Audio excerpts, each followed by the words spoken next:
wanting Zion.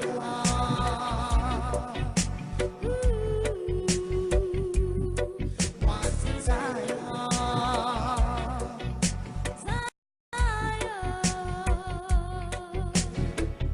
I think that goes up Babylon where we sat down in a meditation. Wanting Zion.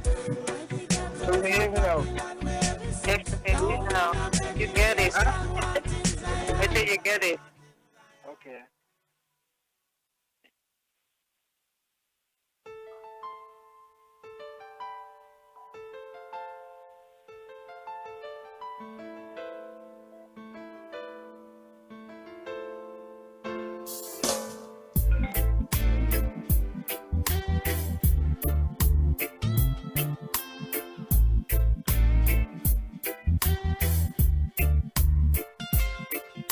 Strengthen your mind.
But in this world you have to realize, cause it's a you the serpent one brutalize. So strengthen up yourself, your youth and your wife. Bring forth good fruit, child, the future of your life. Bring forth good fruit, child, the future of Shalom, shalom, brothers and sisters. Shalom, shalom, Mishpachah. Welcome to the Hope of Israel Hebraic Ministries on HBN. I hope that you all doing well by the graces of our Most High, our King. Thanking the Most High once again for another opportunity to be here to share the word of our King with you all. I hope that everyone can hear me well. I want to make sure that the mics are functioning before we actually start.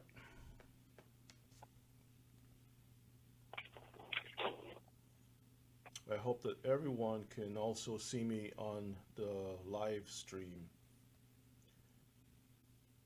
Okay. All right. Give all praises to our King, thanking him for his mercies, which truly endures forever. I've had a pretty, as you all know, working among these nations for other people is not going to be a lot of fun, especially when you have a family to take care of. But I'm here with my son, and my Isha is with us, and we many of our brothers and sisters understand things about the Shabbats, about the holy convocation that the Most High had established. I want to open with a word of prayer. I want to open with a word of prayer and give praises to our King. I'm going to say the blessing of Messiah in the language of our forefathers and also in the language of this captivity. Baruch atah Yahweh Eloheinu melech haolam asher nasa. Blessed are you, O Yahweh our Elohim, King of the universe, who has given us the way of salvation in Yeshua HaMashiach. Love and your mercy, which endures forever. Thanking you for wonders unto your name, to come before the word of salvation, and that you have placed upon my heart. I pray, Father, bless us all and keep us. Open the minds and hearts of I promise that you have made so long when that time comes. We give all praises to you in Yeshua's. Loved ones, I am grateful. Yet another open this word to bring. We will be studying Convocations, holy convocation. Oh, we've covered this thing so many times, speaking, but it's included in many of the teachings that we have with regards to Yom. You'll find it, some of this teaching that's embedded in there about the convocations. We are in a season right now for celebrating the feast of the most many years on over, and but there are still other Israelites that are new. They're new. They're and that's what many people who have actually appreciated this ministry. Many of our brothers and sisters, even of the Gentiles, believe you me. A lot of the Gentiles have actually reached out to me and have asked questions about their stand, and I'll do some teachings on that too. But as people come into this truth, they learn about this ministry, they are a little surprised when we say we don't keep Saturday as the Shabbat based on the calendar that we have today.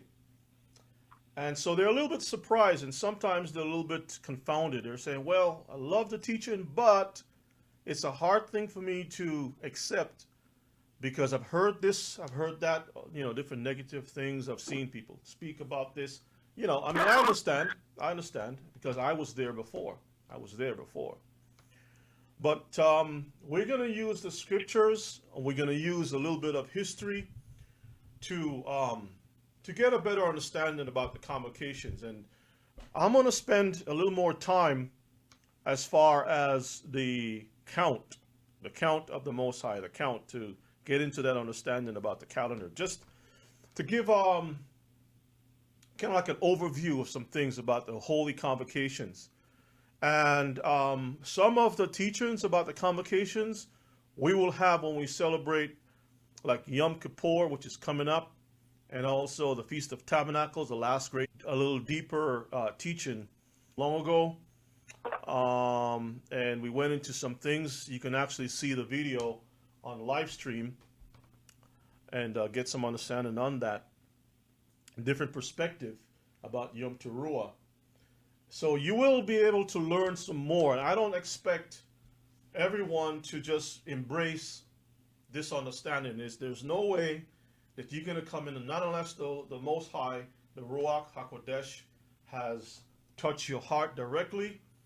I remember having some conversation with Brother Greg. I'm sure he's on the call listening in. If not, he can look at this later on. But I remember when I first had some conversations with him about this.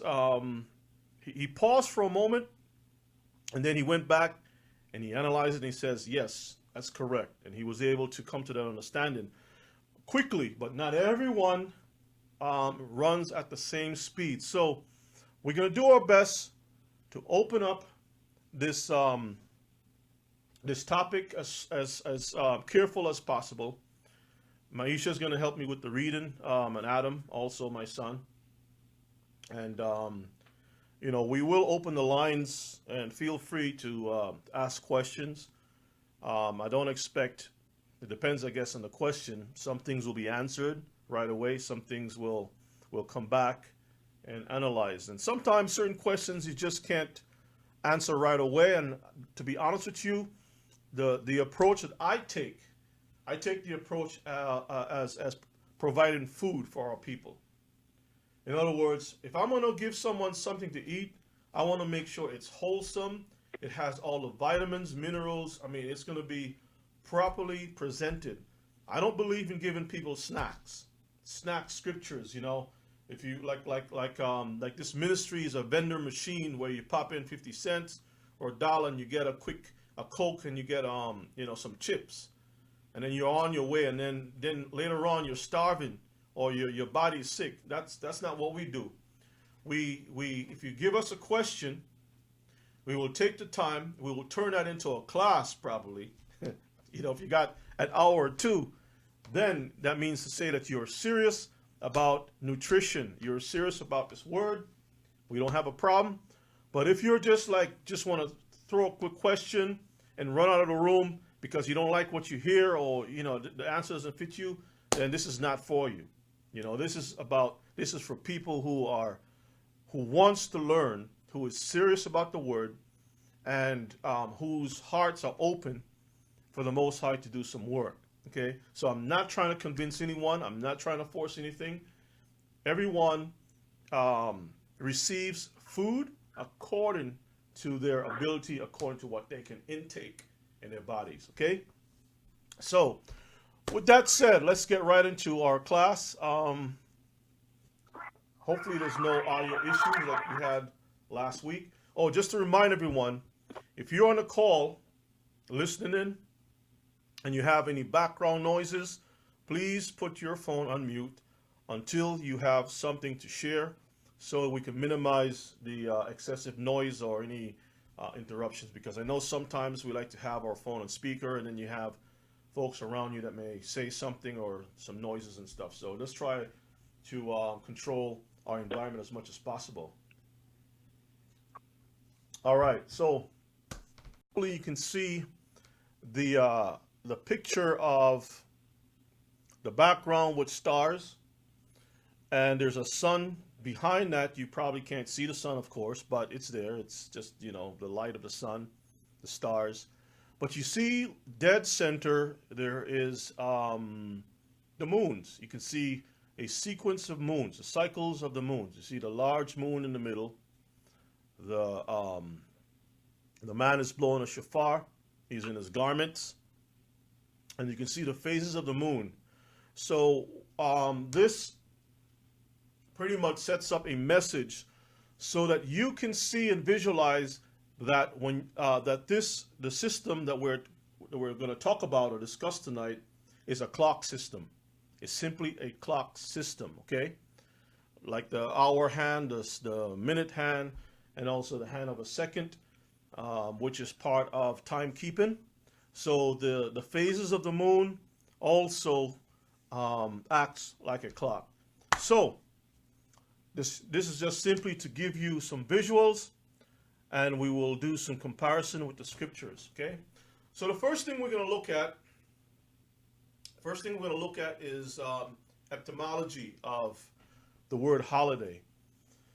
Now, why is this so important? Why is this so important for us to have this understanding?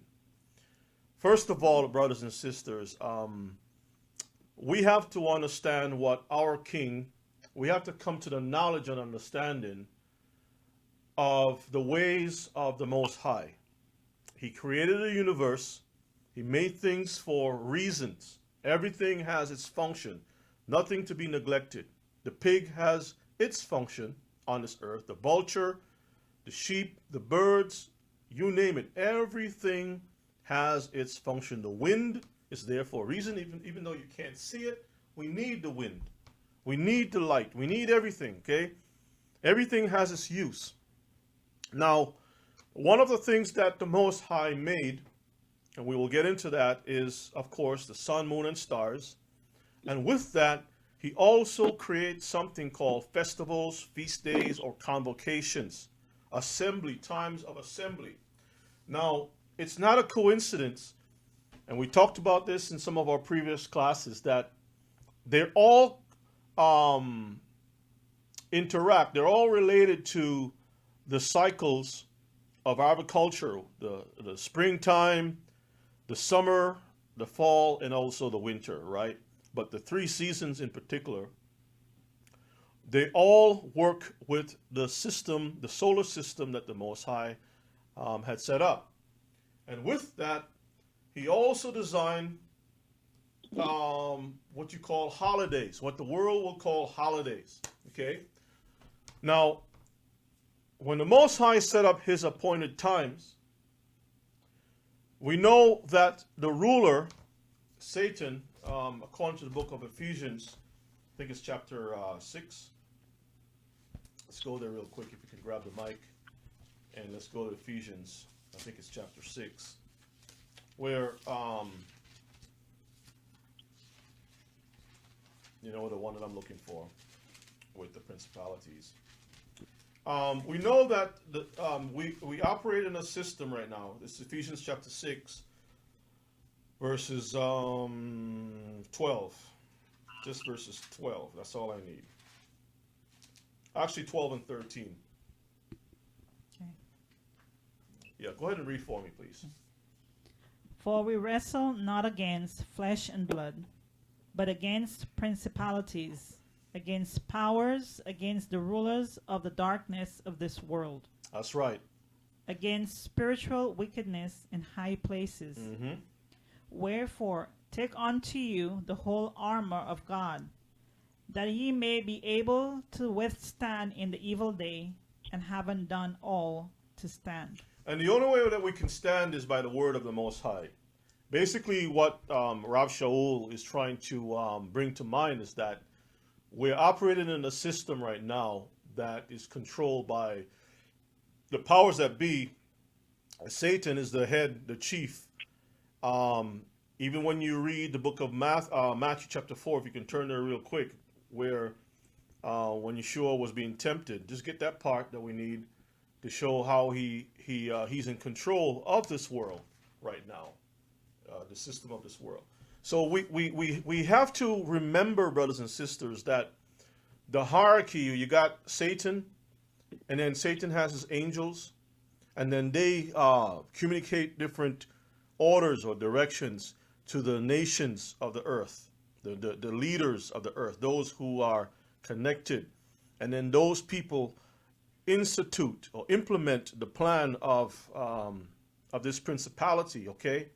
And this is where we are today. And the plan the principalities had established doesn't go along with the Most High's plan, okay?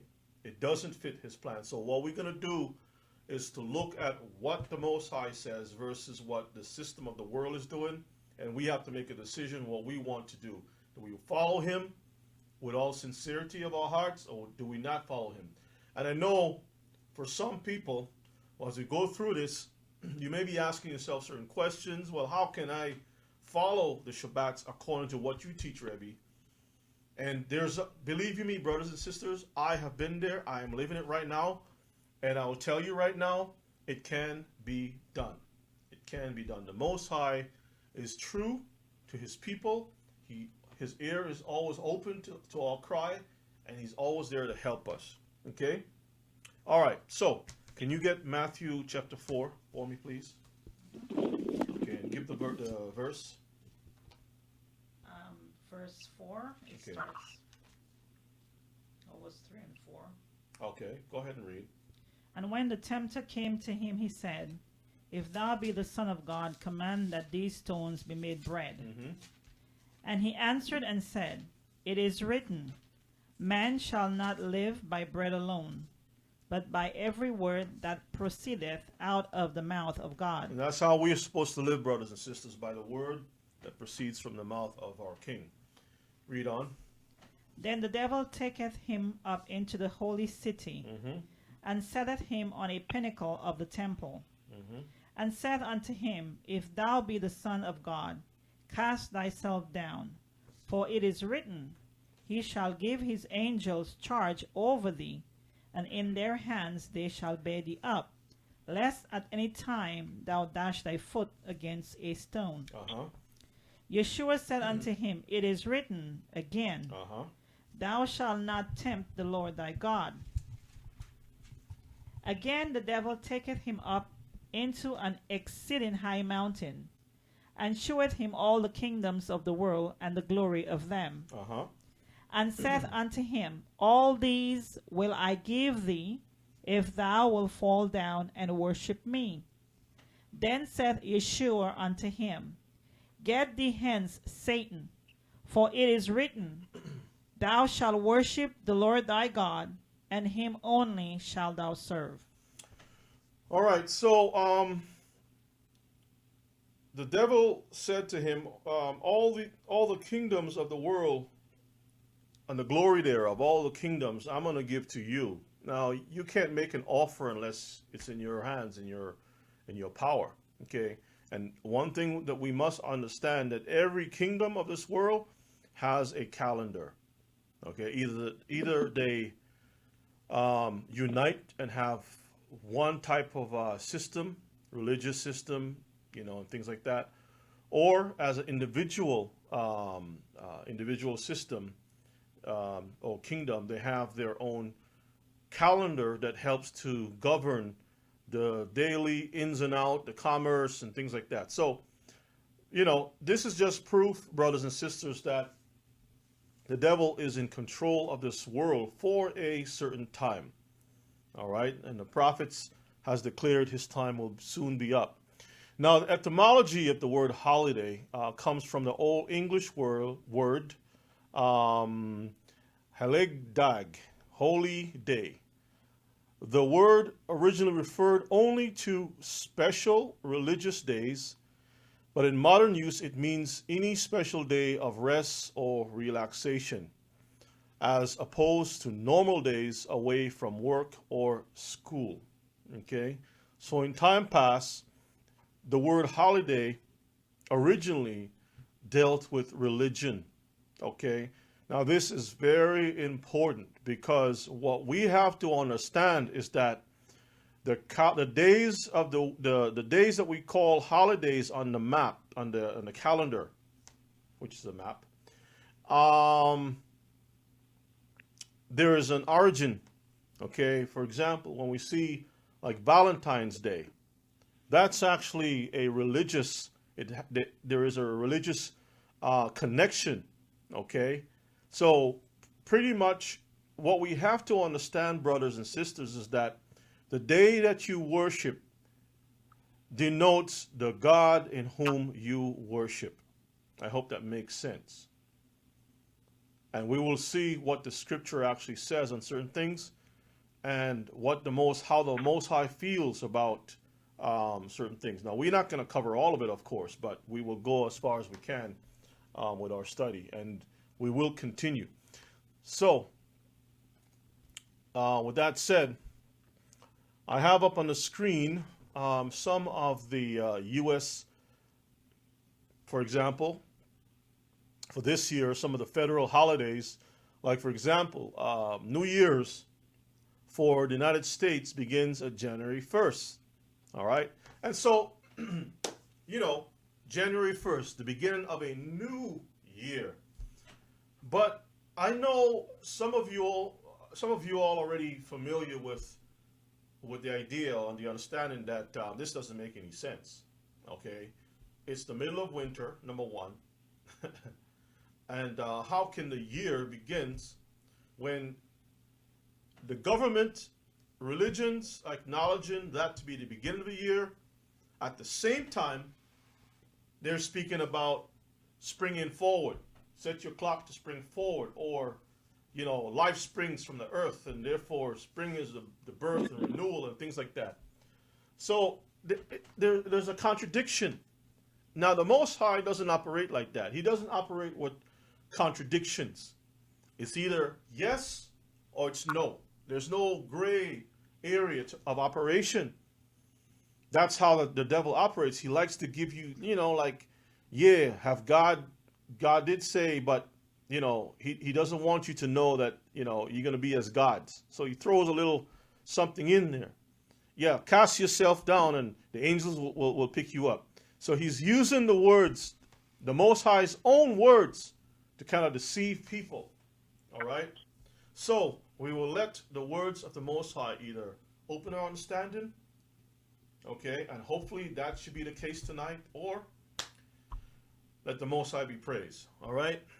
So we have January 1st as the new year, and that's also, we did a class on that some time ago, where we actually look into the new year, and to prove that the new year, this whole celebration is actually a religious celebration, and that it goes back to Esau, okay? The history behind that actually goes back to Edom, believe you me, and to Rome, okay? Then we have some of the newer ones like Monday, which is of this year, January 19, birthday of Martin Luther King, and then you have Washington's birthday, you have Memorial Day, Independence Day, Labor Day, Columbus Day, Veterans Day, Thanksgiving Day, Christmas, Day, and then of course you got Halloween, you got like I said, Valentine's Day, Easter, all of these different days, okay, and all of them are wrong. They're all wrong.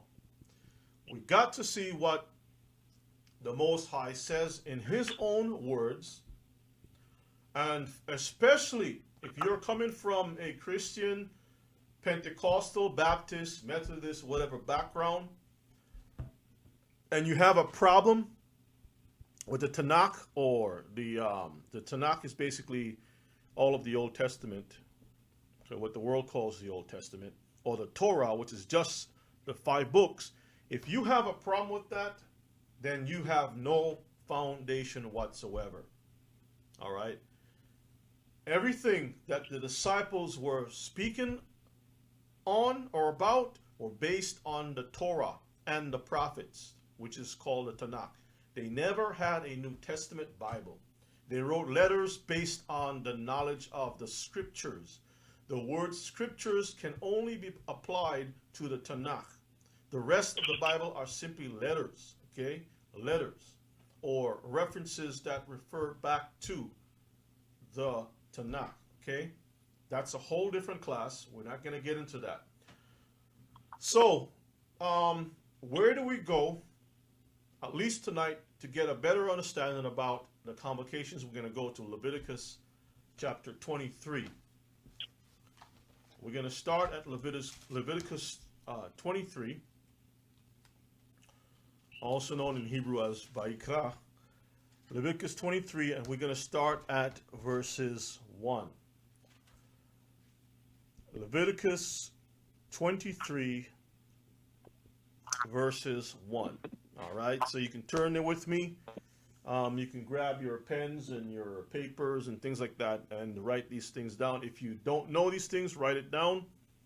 go back again and study. Plus, hopefully the video should be decent enough that I can put it on later on tonight. You can watch it again and again until, it expires. But let's see what it says. Leviticus chapter 23. We're going to go through this and break it down step by step. Go ahead and read for me. And Yahweh spake unto Moses, saying, Speak unto the children of Israel, and say unto them concerning the feast of the Lord, which you shall proclaim to be holy convocations.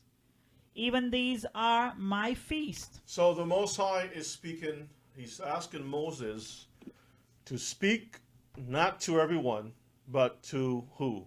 The children of Israel. Okay? This is the focus, and we are going to get an understanding why I emphasize on the children of Israel, because the Most High is in a special covenant with our people, okay? Whether it's good, bad, or ugly, that's not going to change whatsoever. So he's saying that these are my feasts. He didn't say these are Israelite feasts in that sense, but he's saying these are my feasts. However, he had appointed these feast times to Israel. Okay, let's continue reading verses 3. Verses 3. 6 days shall work be done, but the seventh day is the Shabbat of rest, an holy convocation. You shall do no work therein. It is the Shabbat of the Lord in all your dwellings. All right, so let's pause for a moment and look at verses 3 carefully. Now, in verses 2, it says, even these are my feasts. So he basically starts up here, and he draws he puts a title, feasts. Keep that in mind. Title, it's feast. It's called, these are my feasts. So now he is going through, and he is breaking down what he considers to be his feast.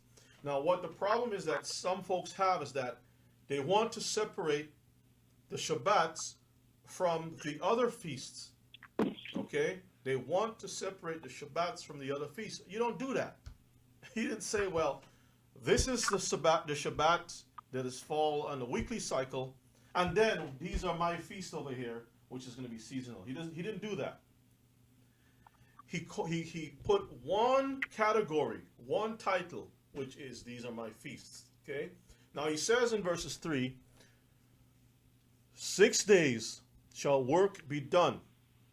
He didn't say, there's no indication in this verse letting us know when day number 1 begins. That's the first thing. Okay?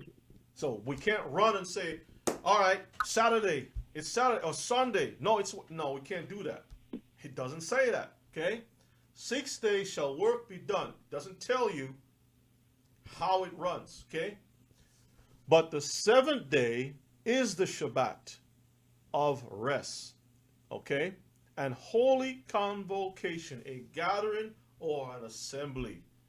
The word holy simply means set apart. Set apart from what? Set apart meaning like if you have a fancy suit for men, a nice 3-piece suit, you're not going to wear your 3-piece suit to go cut your lawn or fix your car. You're going to wear that suit for special occasions. If you have a tuxedo, you're going to wear that for special occasions. The same way with a woman and her gowns, her garments. If she has a special, a gown or something, you're not going to wear your special gowns to go to work, all right? So your clothing, your shoes, or whatever that you have is set apart from the rest of your clothing. It's separate, okay? One is used on a regular basis every day, and one is used only for special occasions, all right? So, an holy convocation, you shall do no work therein, all right? It is the Shabbat of Yahweh in all your dwellings. A Shabbat of Yahweh in all your dwellings. So what does this mean? It simply means, family, Mishpachah, that as far as work around your house, you can't do it. As far as work for other people, you cannot do it. This is the weekly cycle. Now, if you can see the screen, you can see a picture of a clock on the screen. Okay, just a partial image of a clock. And the reason why I put that there is so we can help visualize. You can see the 3 hands on this clock. 3. There's a red one, which is the second hand. Okay. There's a shorter hand, which is the hour hand, and there's another hand which is dealing with the minutes. Okay. So you got the hours, you got the minutes, and you got the seconds. Now, the reason for me explaining or bringing this up because I want to explain to you that we have in the heavens, we have the sun, we have the moon, and we also have the stars. Okay? 3 very important objects that the Most High made. We will go into that in a little bit, hopefully in a little bit. And we also have a watch. It's not an accident that they call this apparatus, this instrument, a watch. It's based on the same thing that I mentioned. Okay? An instrument of calculation to measure time. Okay? So, so we have the Shabbats, the weekly Shabbats, as something that occurs frequently. And then you have Shabbats that occur infrequently, which is our seasonal. And then we also have longer ones, which goes like in Jubilees and things like that, long years, okay? So when you look at the way the Shabbats operate, it's pretty much in that order. And it's very important that we understand these basic things. And it's all in harmony with the scheduling of nature. Spring, summer, fall, and then winter. Spring, the harvest. Summer, another harvest. And fall, another harvest. 3 harvests for the year. Okay? So now, he says, once again, it is the Shabbat of Yahweh in all your dwellings. So wherever we live, reside, whether it's in an apartment, whether it's on a street, in a tent, or whatever the case may be, wherever you lay your head, you have to refrain from any type of work for yourself or any type of work for anyone else. Okay? Now then, let's go to verses 4. Okay. So now we are moving from the second hand, okay, the hand that runs rapidly, the weekly cycle, okay, and now we're moving into another segment, verses 4. These are the feast of the Lord, even holy convocations, which you shall proclaim in their seasons. So now he is basically trying to separate one from the other. He's saying by separation, what I mean is he's letting us know that these are based on certain seasons of the year. Okay? You have your weekly rest, we're not robots. And then we have rest for the land and presentation of rest, okay? So, you want to say something? I want to read Okay. Genesis, if you have that. What verse is that? Genesis 1:14. Just to We come into that. We got that to read, yeah. All right, so just hold that for now. All right, so these are the feasts, even holy convocations, which you shall proclaim in their seasons. All right, let's move on to verses 5. In the 14th day of the first month, at even is the Lord's Passover. So now he's identifying the first one for the season. It's Passover. Okay, read on. And on the 15th day of the same month is the feast of unleavened bread unto Yahweh. So he's also explaining, he's identifying a continuing, which is, it's right joined onto the Passover. And sometimes the Feast of Unleavened Bread is also known in the scriptures as Passover. Okay? But it's a period of time. You have the 14th, and then you have from the 15th, continue for 7 days. Okay? Now, back in verses 5, if you notice carefully, it says, in the 14th day of the first month at evening. We're going to cover that because, once again, brothers and sisters, It doesn't tell us where day number 1 starts. We're going to get into that, all right? So read on, finish up verses 6. 7 days you must eat unleavened bread. Mm-hmm. In the first day you shall have an holy convocation. You shall do no servile work therein. But you shall offer an offering made by fire unto the Lord 7 days. In the 7th day is an holy convocation. Mm-hmm. You shall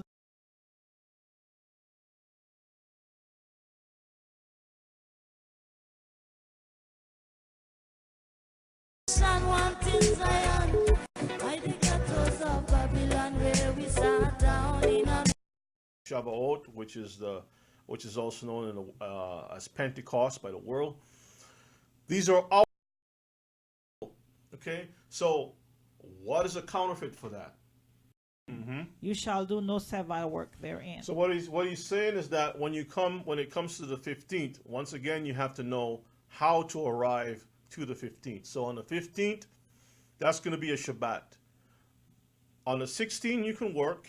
The 17th you can work. You can work for a certain amount of time, but also on the 7th day, the ending part of that, that's also a Shabbat. You have to rest, okay? And it's a Shabbat where you cannot work for Mr. Johnson. You can't work for yourself. You prepare certain things. You get yourself ready. You have a wonderful time. It's a celebration. You know, one thing that I find interesting is that when it comes to the Feast of the Most High, people get very stingy on that. But when it comes to Christmas, when you were in the world, when you didn't know this truth, when you were doing whatever the world was doing, you went out. I mean, you saved up your monies, you work part-time jobs for extra pay, and whatever that you had to do, you go out, you buy your tree, you got your decorations, you got the food, you made sure everything was set right, you got your incense for the house, you got your so the house had to smell a certain way. The family was all being festive. If anyone was in a bad mood, you try to kill that spirit. You sing the oh Christmas tree, whatever it is, to get that so-called spirit, which is an ungodly spirit, into the mood of the house. And you know what, too? One of the jobs of the Kohen, the priests, the Levites, were whenever Israel were bringing sacrifices, their job was to make sure the mood of the people that were bringing the offering was in a good mood. So they had to cheer the people up, bring a good spirit. So when they present their offering before the Most High, their whole hearts, because sometimes you may have a lot of things on your mind. You're following the precepts, bringing the offering, but you got so much going on. It kind of it counters the purpose of you bringing your sacrifice. So the priest's job was to be there to uplift the spirit with song and to cause the people to be joyful. Okay, so what is a counterfeit for that? The devil has his counterfeit. So he has that Christmas spirit, the mood that people project, the marketing, you name it. So a lot of investment is made so that people can participate on the wrong stuff. Now, with that said, what about the Feast of the Most High? Can we save up, work extra, put some, when you know the truth, put some, some people will travel from one country to the other so that they can be home. I'll be home for Christmas, or whatever that song is that they sing, And they will, whether it's plane, train, or automobile, or ship, they want to be home on Christmas to be with their family. But when it comes to the Feast of the Lord, oh man, I don't have any money. I can't do this. I can't do that. No one is making any extra preparation. No one is trying to set the mood. Make sure that, we are fighting, we're this and that. And really and truthfully, we have to really consider some of these things in our lives, okay? All right, so let's continue on with the reading. Let's continue on verses 9 and read from 9 to verses 11. And Yahweh spake unto Moses, saying, Speak unto the children of Israel, and say unto them, When you be come into the land which I gave unto you, and shall reap the harvest thereof, Then you shall bring a sheaf of the first fruits of your harvest unto the priest. And you shall wave the sheaf before the Lord to be accepted for you. On the morrow after the Shabbat, the priest shall wave it. So we have first fruits, and also that's going to go into Shavuot, which is also known as Pentecost by the world. These are our feasts. These are the feasts that the Most High gave to Israel.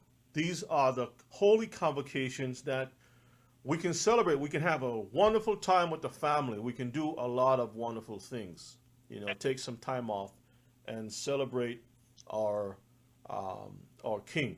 Go all out. Spend your money. Do what you have to do. Play the music.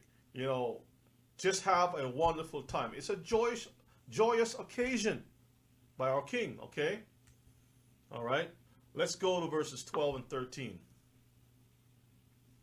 And you shall offer that day, when you wave the sheaf, an he lamb without blemish of the first year for a burnt offering unto the Lord. And the meat offering thereof shall be 2/10 dill of fine flour mingled with oil, an offering made by fire unto the Lord for a sweet savor. And the drink offering thereof shall be of wine, the 4th part of an hin. Okay, now some of this obviously pertains to the role of the priests, what has to be done, what the people have to bring, and what the priest has to do.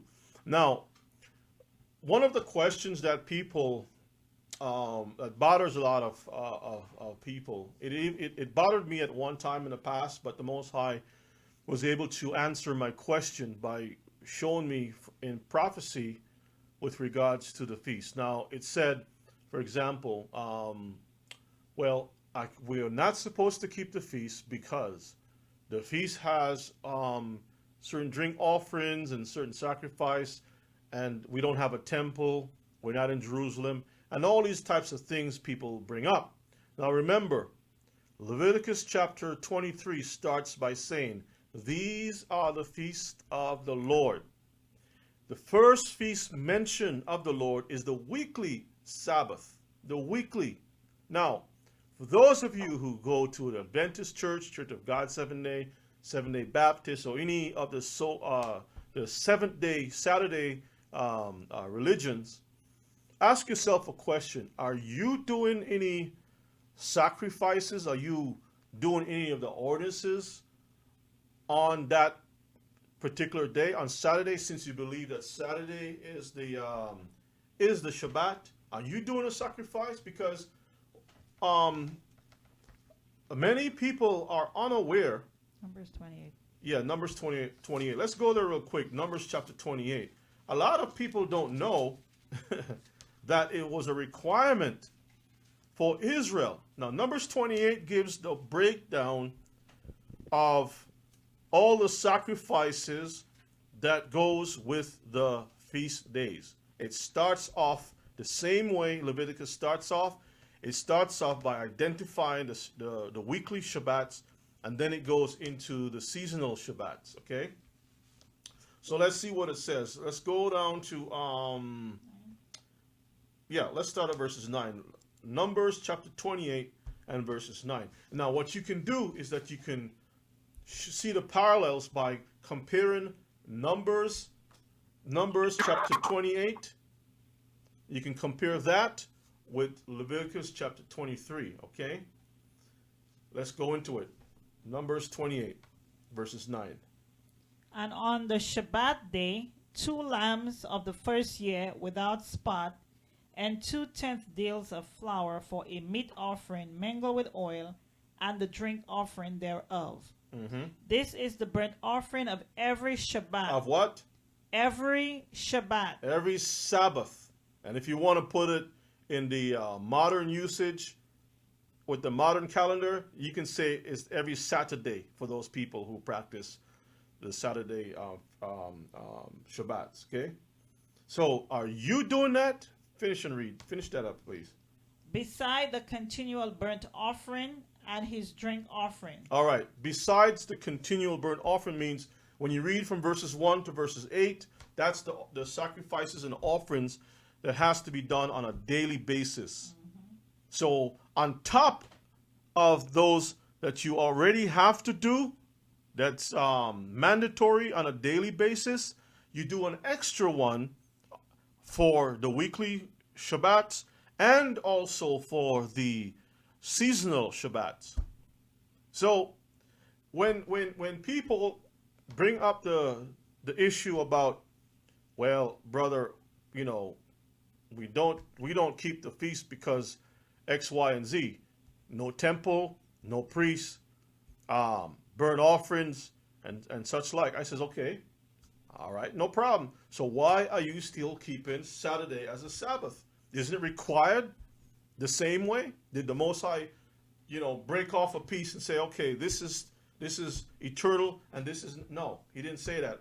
All of them are eternal. All of them. All of the feasts are eternal. It was set up from the beginning. It will be also in the kingdom also to come. The book of Ezekiel speaks about this. The book of Zechariah talks about these things. You see, and it's all through the book. All right? So we will cover that at another time. But the reason for me coming to Numbers is simply to identify that the argument about the feast, not keeping the feast, that's just a lame excuse. However, there is a prophecy which is found in the book of Hosea that explains why Israel will not have the sacrifices for a time. And that was, in other words, the sacrifices was put on hold, on pause. Until the Messiah returns, he is going to sit as both king and also priest. A king and a priest. A priest and a king. That's why the term Melchizedek, okay, Melchizedek, righteous king. And that's the reason when you read Revelation chapter 19, it says he has many crowns. What crowns is that? The royal diadem of the priest and the royal crown of the king. It's a special crown that he has. He will sit as fulfilling two roles, all right? So it's important for us to understand that. So in Hosea, if you want to go there real quick, just to get that out of the way, let's go to Hosea chapter 3. And believe you me, brothers, you know, brethren, write this thing down. It'll help you to understand. Hosea chapter 3, give me the verse. 4. Verses 4. And 5. Okay, go ahead and read. For the children of Israel shall abide many days without a king, and without a prince. And the word prince here is a reference to a high priest. So we don't have a king. That's part of our heritage, okay? We don't have a high priest. Read on. And without a sacrifice. And definitely without the people involved, we don't have the sacrifice. Read on. And without an image. So the things that pertains to the temple, we don't have that. Those things were taken away from us. Read. And without an ephod, and without a teraphim. So all these things are temple services. We don't have these things right now, brothers and sisters. Read verses 5. Afterward shall the children of Israel return. All right, so we got to return. That's part of the prophecy. If we miss this piece, brothers and sisters, we don't have a complete puzzle, a picture of the puzzle. All right? Read on.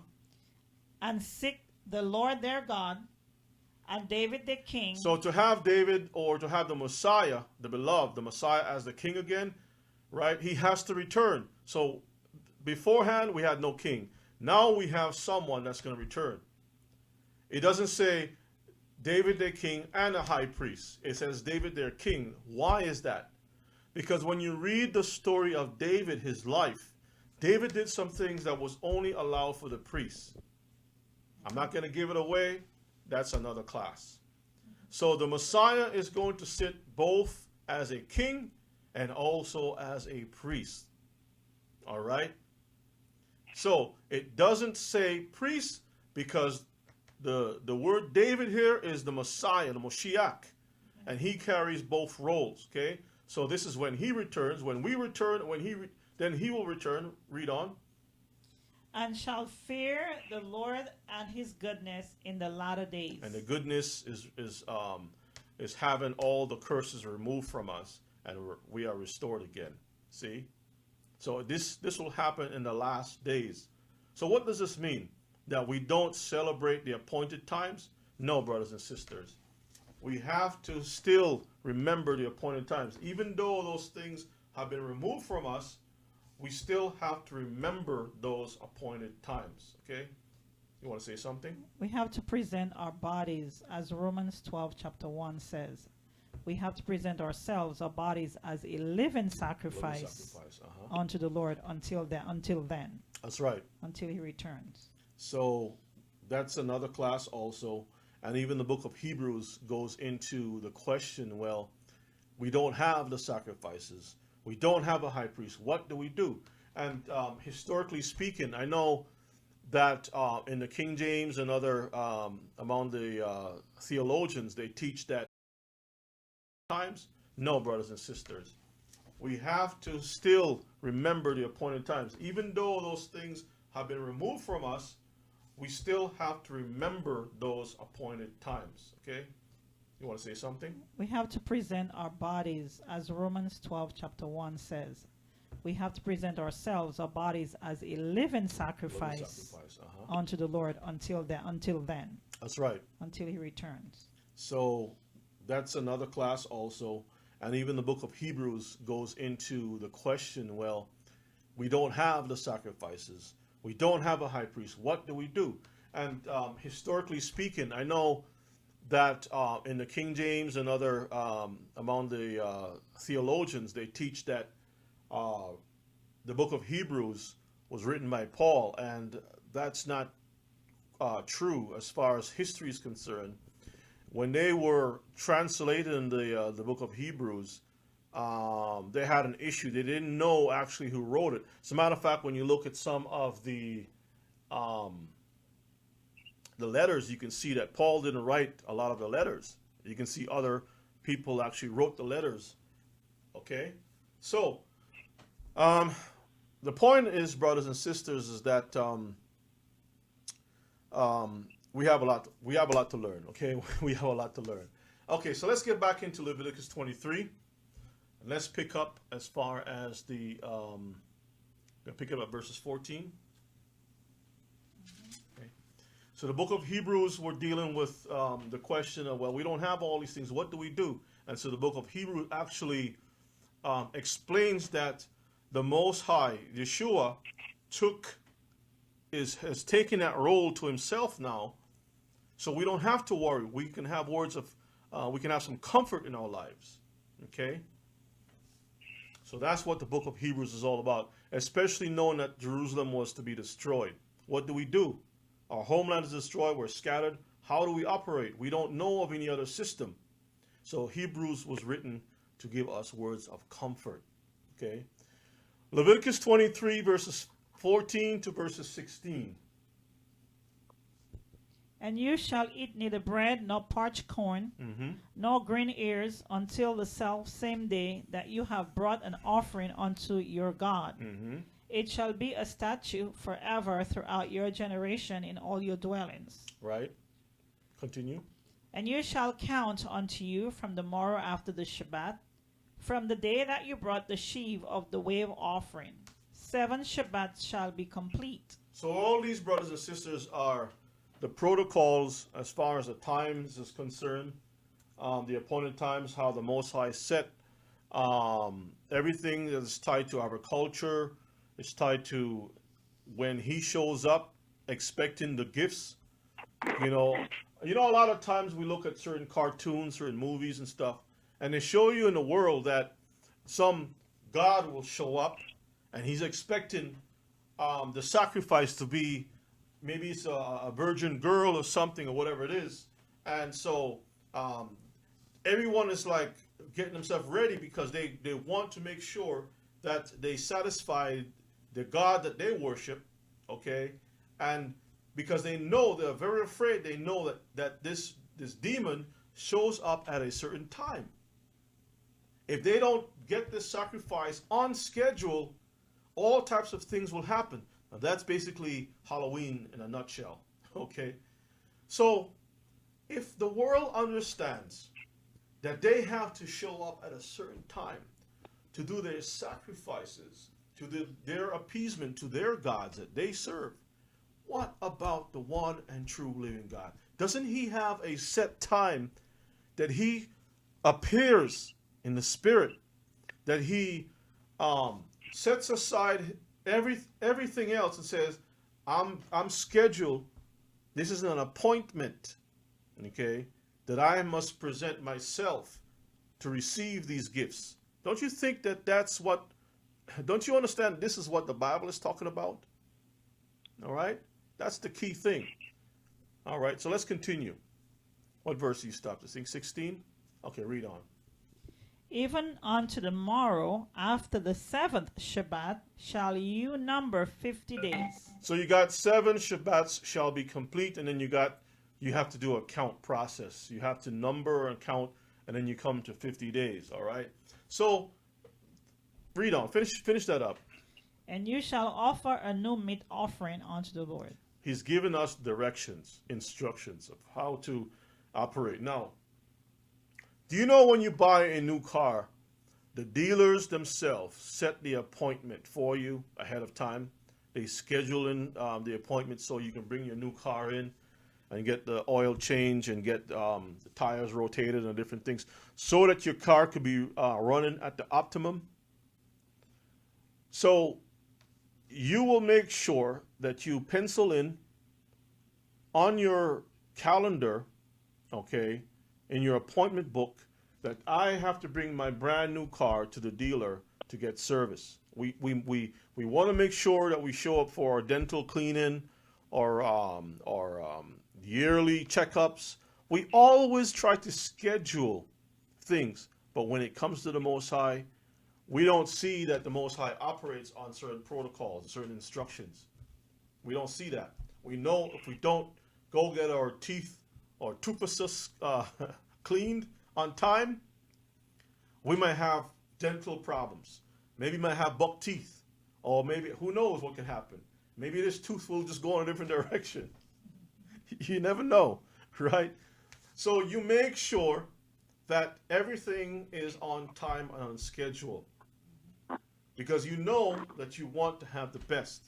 But then when it comes to the Most High, I don't care. That's not important. I can make my own schedule. Go try it out with the dealership. Go to the dealership and just try to see if you can get an appointment. And in most cases, they'll put you in the back. And those who already have an appointment, they're going to be first. Okay? So, we're not supposed to treat the Most High like we're dealing with an emergency room. Only when we're bleeding and dying, we show up. Most High, I'm having a heart attack. I'm going to keep Hail Mary, full of grace, blah, blah, blah, blah, blah. And, I'm going to be faithful to you.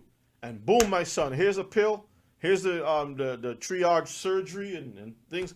And you're back on the street. No, it doesn't operate like that. The appointments is there for maintenance. Okay? We don't want to have corrective. We want to do preventative care.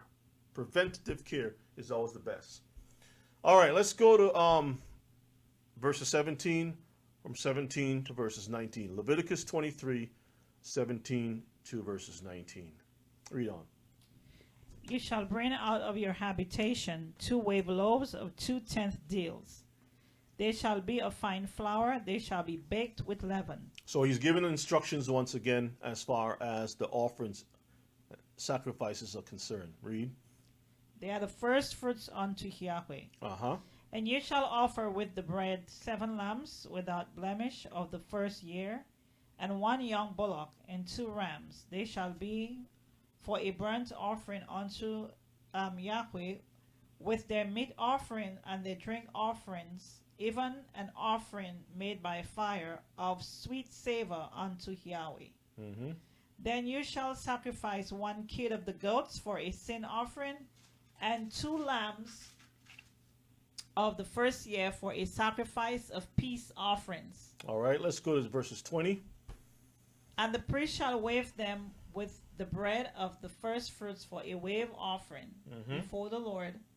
With the 2 lambs, they shall be holy to the Lord for the priest. Verses 21. And you shall proclaim on the selfsame day, that it may be an holy convocation unto you. You shall do no servile work therein. It shall be a statute forever in all your dwellings throughout your generations. So the word servile is, once again, it means to serve another person, labor for another person. Okay? Either it's your income or it's a debt that you owe or something. We are not to work for anyone else. We're not even to work for ourselves. Okay?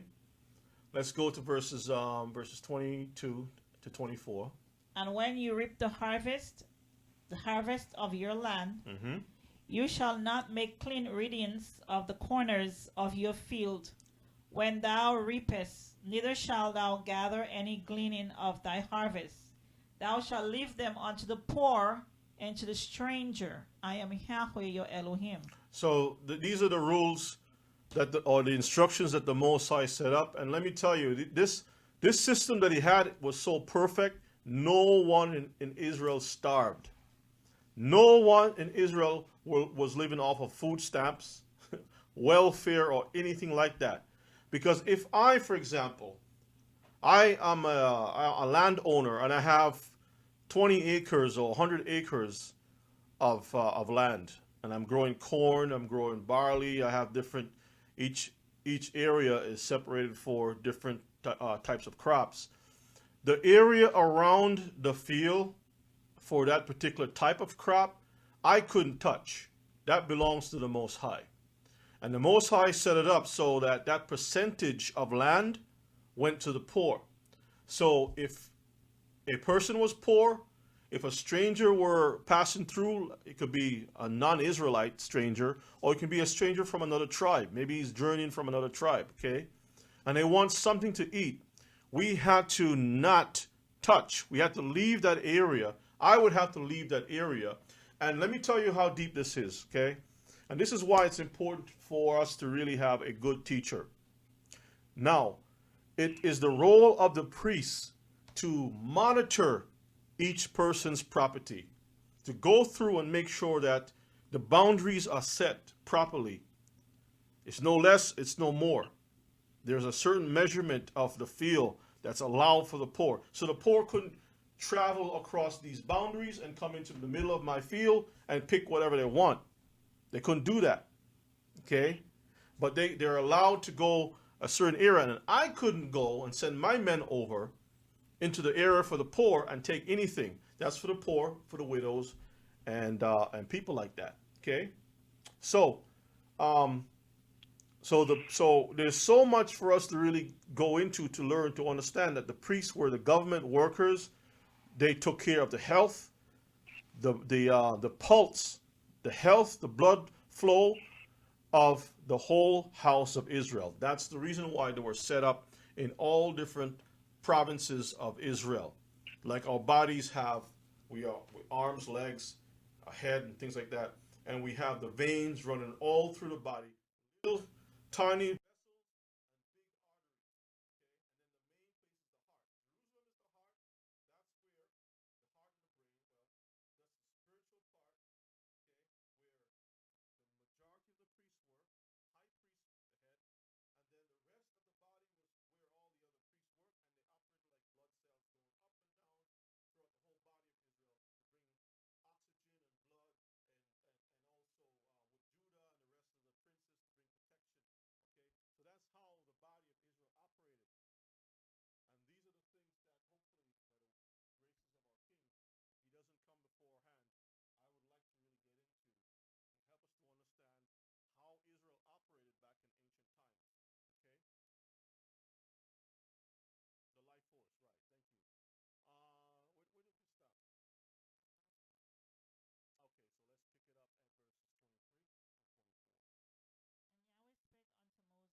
Speak unto the children of Israel, saying, in the 7th month, in the 1st day of the month, shall you have a Shabbat, a memorial of blowing of trumpets, and holy convocation. So once again, we have reference to a holy convocation, and it mentions the blowing of the shofar. Now, if you notice carefully, it says a seventh month, and it also says the first day of the month. Now, we're going to get into the time issue, because my whole purpose for having this class is simply not just to get into all these different feasts. That's separate, because each feast has a class in itself. But simply to show that these are all holy convocations. But in order for us to get to the seventh month, there must be a first month. And for us to identify the first month, we have to have the first day of the month. We have to know these things. To start, there must be a starting point to get to the place of the seventh. We just can't look and say, okay, Julian calendar, boom, boom, boom, boom. It doesn't work like that, brothers and sisters, okay? All right, let's continue. Let's go to verses 25 to 27. You shall do no servile work therein, but you shall offer an offering made by fire unto the Lord. Okay.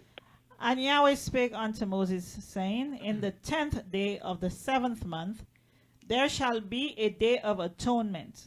It shall be an holy convocation unto you, and you shall afflict your souls, and offer an offering made by fire unto Yahweh. And that's going to be next week, Most High willing.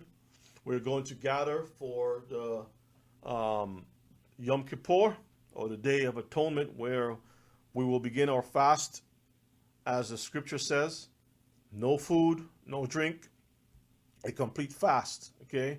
So we have to prepare ourselves. These are very, very, very important. Now imagine, there's only one time that the Most High requires us to fast. And we can fast, throughout the year for different reasons, okay? But this particular fast is a holy convocation. It's a fast for the entire nation of Israel. All Hebrews, all Israelites have to do it. Okay? It's mandatory for all of us. Now, it's not a difficult thing. He's not asking for the majority, 90% of the feast to be fasting and only one time for us to rejoice. He's not doing that. He's being so reasonable with us.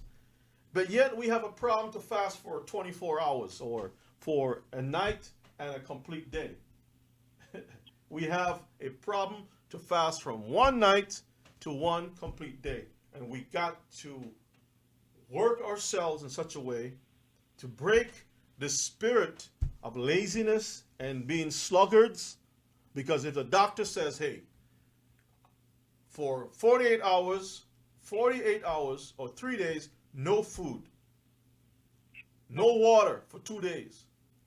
If one drop of water hits your stomach, you're going to die. So you're in the care of the doctor. You trust him, and your mind is going to be so relaxed, you're going to be like, I don't want to burn any more energy. I'm going to just relax, so I won't have to think about food. I don't have to think about anything. I'm just going to relax. I don't want no smell of food around me. I want no one coming with any cheeseburgers or nothing around me. Right? As a matter of fact, I don't want to see anyone. I'm going to go somewhere where I don't have to see anyone or deal with anyone. We're going to do whatever it is because our life is on the line. When it comes to one time to fast for the Most High, oh Israel, we have a lot of work to do on ourselves. All right? Was that it? Did you finish? Yeah. Verse 28, I'm going to verse. All right, let's go to 28 to verses 30. And you shall do no work in that same day, for it is a day of atonement, to make an atonement for you before the Lord your God. For whatsoever soul it be that shall not be afflicted on that same day, he shall be cut off from among his people. See that's how serious the Most High is taking this. And whatsoever soul it be that doeth any work in that same day, the same soul will I destroy from among his people. Destroy doesn't sound like a real nice word. Destroy sounds like death. Okay? Let's move on, verse 31 to 33. You shall do no manner of work. It shall be a statute forever throughout your generations, in all your dwellings. And all of your dwellings. So if you own a condo down in Mexico, and and you have people working in your house, you make sure you tell the chief of staff or whoever is in charge of your property, hey, that's my house. I don't want any work going on in this house. Y'all take a break. All right? I want everyone to fast. If they're employed, you stay home. Okay? Everything should be shut down, brothers and sisters. Continue. It shall be unto you a Shabbat of rest, and you shall afflict your souls. In the 9th day of the month at even, from even unto even shall you celebrate your Shabbat. In the 9th day, when the sun goes down, that night portion, which is still the 9th, okay, it's not a new day, it's still the 9th, okay? You start your fast when the sun has gone down, and it continues until the 10th day when the sun rises. That's the 10th day. And then when the sun sets, that's the end of the 10th day, light. That's when you end the fast, okay? From one evening to another, okay? Was that it? All right. Let's go to verses 34 to verses 36. And Yahweh spake unto Moses, saying, Speak unto the children of Israel, saying, The 15th day of this 7th month shall be the Feast of Tabernacles, for 7 days unto Yahweh. So after you go through the process of fasting, then when you arrive at the 15th day of the month, the 7th month, now we're going to have the biggest party ever. We have one more after that, just the ending part. But we have the pretty big party. Okay? I mean, that's when we really put it on. Food, we don't hold back on food. Okay? We don't hold back on having a glorious time. Bring your drinks. I'm not speaking about hard liquor. I'm not speaking about Jack Daniels, which you can start a car with. Bourbon, which you can start a car with. I'm not speaking about that stuff. If you want to do the bourbon, put that in your car. Leave that somewhere else. Okay? We're not causing Israel to go dumb and lose their mind and commit sin. Okay? But we can have wine. We can have wine and not lose our way and get crazy and things like that. So we can have wine, we can have the food, we can have the music, we can have that celebration. It's a wonderful time. But everything has to be done in righteousness. It's always going to be done in righteousness. We can't come to the Feast of the Most High with the idea of, oh, we're going to get it on, we're going to have a party. That's it. If you come with that mindset just to have a party, your spirit that should be presented before the Most High in righteousness, it's not even there. It's off. Okay? So we have to get ourselves right to present ourselves before the Most High. And then everything else will follow. Okay? Most High first, then we are afterwards. Okay? We can read on. On the first day shall be an holy convocation. That's verse 35. You shall do no servile work therein. Verse 36. 7 days you shall offer an offering made by fire unto the Lord. On the 8th day shall be an holy convocation unto you, and you shall offer an offering made by fire unto Yahweh. It is a solemn assembly, and you shall do no servile work therein. So, if you notice carefully, the first feast that is mentioned, 7 days, right? That's the one in the spring. It's not a coincidence. Just as it is in the spring, so you have 7 days also in the fall. Spring and fall. When the flowers come out and it's blooming, and you have a wonderful display of art, of color, a splash of color that the Most High put out, and the fragrance. The Most High is a master artist, whereas in the fall he puts out a spectacular display of color. Okay, so spring, fall, and everything of 7 days. All right. a wonderful, wonderful occasion. Let's move on to verses 37. I'm going to go from 37 to verses 39. These are the feasts of the Lord, which you shall proclaim to be holy convocation, to offer an offering made by fire unto the Lord, a burnt offering and a meat offering, a sacrifice and a drink offering, everything upon his day. Beside the Shabbats of the Lord, and beside your gifts, and beside all your vows, and beside all your free will offerings, which you give unto the Lord. So, 1 second. So, in other words, he's saying you already have other obligations. That doesn't stop just because you're doing this over here. You still got to do this over here, along with this over here. See, it doesn't stop. You still have to continue doing those other obligations. All right, so let's go down to verses 39. Also, in the 15th day of the 7th month, when you have gathered in the fruit of the land, you shall keep a feast unto the Lord 7 days. On the first day shall be a Shabbat, and on the 8th day shall be a Shabbat. And you shall take you on the first day the boughs of goodly trees, branches of palm trees, and the boughs of thick trees, and willows of the brook. And you shall rejoice before your God 7 days. And you shall keep it a feast unto Yahweh 7 days in the year. It shall be a statute forever in your generations. You shall celebrate it in the 7th month. You shall dwell in booths 7 days. All that are Israelites born shall dwell in booths. And this is also symbolic for us, because the first time when we were given these instructions, we were not directly in the land of Israel. We were journeying from Egypt, our forefathers were, coming into the land of Israel, having to fight off of all these different nations.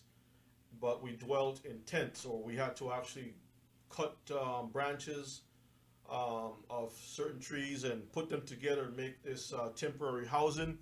What the Most High was trying to teach Israel at that time was something prophetic. Not only that the temporary housing denotes the condition at that time before they actually come into their permanent home, but he's also speaking for us today why we continue doing that, because after they were in their permanent homes, at that time King David still had to practice this particular order that the Most High gave, or instructions that the Most High gave. The reason is because he's teaching us that even the system that we have is temporary until the Messiah shows up. And even that is temporary until the Father shows up. Not only is it speaking about the physical housing, the bite, the housing, but also this housing, this body is temporary. We are going through a process that is temporary, and then until it comes to that permanent change, transition to the final form that the Most High will have us to be, to meet with his Father. Okay? So that's important. It's a type of things to come. And we're not just doing the feast just because it's a ceremony, something that we do. It's supposed to tell us, it's supposed to condition us, it's supposed to teach us of the future that is to come, what the Most High have in store, not just for our dwelling place in Israel, but also our bodies, how we are going to be changed in that sense, okay? Let's continue on to verses 43 and verses 44. That your generations may know that I made the children of Israel to dwell in booths when I brought them out of the land of Egypt. I am Yahweh your God. And Moses declared unto the children of Israel the feast of the Lord. And it's not a coincidence, brothers and sisters, that we find ourselves as pilgrims, strangers, as Peter says. We are nothing but pilgrims and strangers among these Gentiles. We really don't own anything. Even when we buy property, it slips out of our hands. Our children are not really inheriting anything. It's a struggle. But the Gentiles, they can have streets named after them. Their families have been here for, 100 generations or whatever the case may be, because this is their world for right now. But the world to come, that's ours. We're only transitioning. We're only pilgrims passing through. Okay? Was that the end of it? Okay. So now, with that said, we're going to go right into our question. We're going to go right into our question. Where do we begin our count? That's the question. We've seen all the different feasts. We see that there are certain times of the year that it has to be. But where do we start? Do we use this calendar? What do we do? Well, the first important thing that we have to understand is that the Most High has given us some tools. Okay? He has given us some instruments of measurement that we can apply, we can use and apply to know how to go from one to the other. Okay? So if we don't utilize the things that the Most High has given us, we're going to be completely off. We need to know what He has given us to determine the days, the months, the seasons, and also the years. All right? And that's what we're going to go into. All right. Now, before we actually go into that, I want to give you some examples of gross error, what error looks like. Okay? Why is this so important? Because men tend to put their hands on lots of different things and change many different things. If you have to speak to if you have your grandmother or grandfather still alive and says to them about genetic modification, they're going to be like, huh? What are you talking about? Okay, because they're not familiar with, with people changing seeds and adding fish genes in potatoes and fish genes in tomatoes so that they can be ripe in the cold seasons and all kinds of stuff. They don't know of these types of things, okay? But we are in a time right now where men are putting their hands on everything and changing things. So there must be a system that the Most High, because the Most High He's brilliant. He knows that men will try and attempt to modify His creation. He knows that. Okay? He knows men will try to change the instructions that He put out. When He said to a woman that you're going to have children, but you're going to have children with pain, has that changed?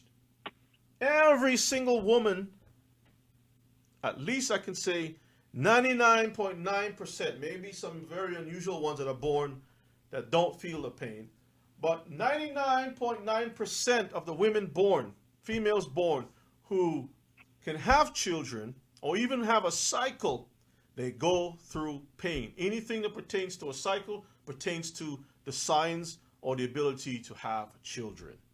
Now you can you can use all kinds of pills to try to change, so Midol, so you won't have any cramps. Or you can take, what do you call it, epidermal needle, so you wouldn't have any pain in childbirth. Does that mean that all of a sudden, because you have taken a medication, that you have taken an injection, that the pain is not there? No, the pain is still there. You're just not feeling it. You're numbing the pain. It's the same thing with a bathroom. If you're in a bathroom, or if you're in an area and there's a lot of bad gas, foul smell in the air, do you think by spraying aerosol, air fresh in a room, that all of a sudden the molecules of foul that's in the air is completely gone? No, brothers and sisters. It's still there. You're just adding something to something that's already there. You're just masking the smell so you can have enough time to escape the room. Okay? What I'm trying to say, brothers and sisters, that when the Most High put out a law, it doesn't make a difference what you and I think or what we can try to do scientifically. It doesn't change anything whatsoever. All right? The rivers remember its origin. The ocean remembers its origin. You can move the river down the street and see what happens to the houses that set up on the side of the street or wherever. Okay? So he has a way of keeping things in order. So let's look at an example of men attempting to modify and creating their own system of measuring time, okay? This is just one example because I got so many examples, I can't even do this tonight. As a matter of fact, I'll have to do probably like a PowerPoint presentation where I can actually go through an entire class to show all the different things about the calendar, the histories about the calendar, and things like that. So we have what you call the International Fixed Calendar.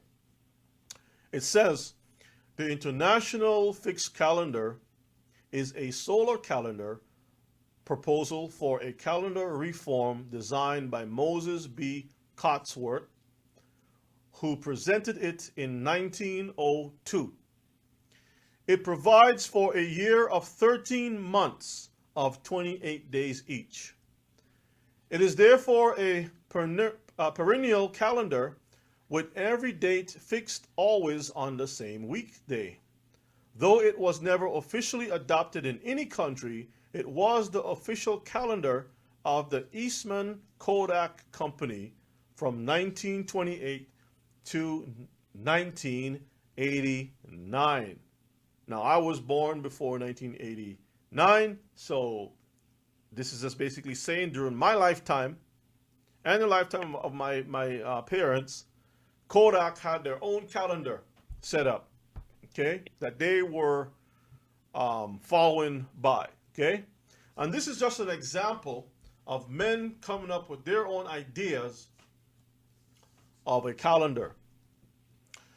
I have up on the screen a picture of the men who were involved in this this scheme, I would say. The text says, favored by leaders in transportation and logistics, the International Fixed Calendar was a favorite of Kodak founder George Eastman, whose company used it until 1989. Okay, now the subtitles or the little notes here under the picture says, I guess it's Colonel Henry Stimson left, holds the report of the National Committee on Calendar Simplification while standing next to George Eastman on August 14, 1929. Okay, so these men, the Gentiles, decide to come together and create their own system. And believe you me, they have the money, they have the power to do it. But this is just one example of many of the system that we are under, brothers and sisters. Let's go to the next slide. The calendar year has 13 months with 28 days each, divided into exactly 4 weeks. 13 by 28 equals 364. An extra day added as a holiday at the end of the year, which is December 29th, sometimes called Year Day. Does not belong to any week and brings the total to 365 days. Each year coincides with the corresponding Gregorian calendar. So even though they have their own calendar, it still relates back, corresponds with the papal calendar. Okay, so January 1st in the Cotsworth calendar always falls on Gregorian calendar, January 1st. Okay, 12 months are named and ordered the same as those of the Gregorian calendar, except that the extra month is inserted between June and July and called Sol. So they inserted an extra month in between and they call it Sol, or the sun. Isn't that interesting? Okay. Situated in midsummer from the point of view of its northern hemisphere authors. The name of the new month was chosen, listen to this, the name of the new month was chosen in homage to the sun. Adam, do me a favor, look up the word homage for me, please. See what you can find, the definition for that word homage. And when you get it, just read for our listeners what that word really means. Now, words are important, brothers and sisters. And when I see a word that says homage, what comes to my mind, I'm not sure what he's going to find, but what comes to my mind is something to do or relating to worship or paying honor. Okay, worship or honor. I might be wrong. There may be several definitions for this, but I'm interested to see what the results are for this. Homage. You got it? What does it say? Grab the mic. It says, respect or reverence paid or rendered. Respect or what? Or reverence paid or rendered. Reverence. So now they throw a little monkey wrench in there, and I'm sure if you do follow the trail, reverence will take you back to adoring or worship. I'm sure that's where it'll lead to. Okay. So, with that said, brothers and sisters, let's move on to our next slide. It says each month begins on a Sunday and ends on a Saturday. Consequently, every year begins on Sunday. Neither year day nor leap day are considered to be part of any week. Okay? They are preceded by a Saturday and are followed by a Sunday. All the months look like this. So if you look at the screen, you can see how it's set up. Sunday is number 1, Monday 2, 3, 4, 5, 6, 7, 8, 9, 10, and all the way through until it gets to 28, ending on the Saturday. Okay. The following shows how the 13 months and extra days of the International Fixed Calendar occur in relation to the dates of the Gregorian calendar. So let's go on to the screen here. So now, when we look at the way the months are set up, we can see January is still the first month of the year for their calendar. Okay. February, March, April, May, June. Then there's the leap day. And then there's Sol, right?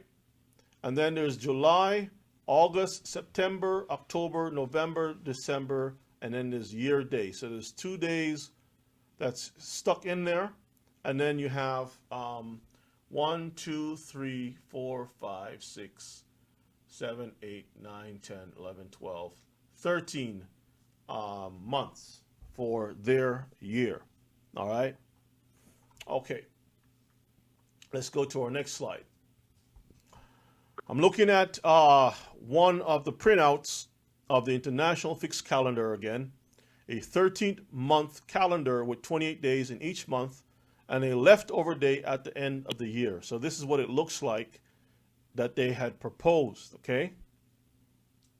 Once again, it's the same thing that we looked at earlier, but you can see the whole year and how it's mapped out and things like that. You can always go back later on and watch the the video and see and pause it and see what it looks like. So moving along. Now, in a scalding hot argument against the 12-month calendar, a September 1927 issue of the Outlook proclaimed, quote, "A month is a wholly irrational division of time. It has no relations to anything in astronomy or human experience. It is an inaccurate and varying measure of time that is a constant annoyance in business and a misleading unit in science. It has no religious significance. A month is nothing but a bad habit." So this is what the Gentiles put out. Now let me hone in on something here. The interesting thing about this quote is that the issue of business, which is money, which is tied to servitude, which is tied to slavery in the system, okay, is what they're focusing on, okay? They want a calendar for commerce, brothers and sisters. That's what the calendar basically is all about. Remember, the Most High's calendar includes agriculture, With agriculture, you have produce. With produce, you can sell goods because you're bringing things to your marketplace, right? With the marketplace, you can make wealth, you can make money. So why not create a calendar that we can capitalize and keep making more money, as a matter of fact, to promote slavery? Why do you think that they have us on a clock? Why do you think we have to produce certain quotas, certain amount of goods and services, right? Not only do they mention anoints in business, but it speaks about science. See, these are the two things, science and business, that the Gentiles are really concerned about. They says it has no religious significance. Why are they saying this? Because originally it was tied to religion.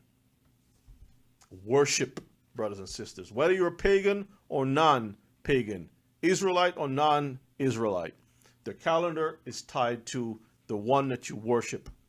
The appointed time that you present yourself before the one that you call your God. Okay?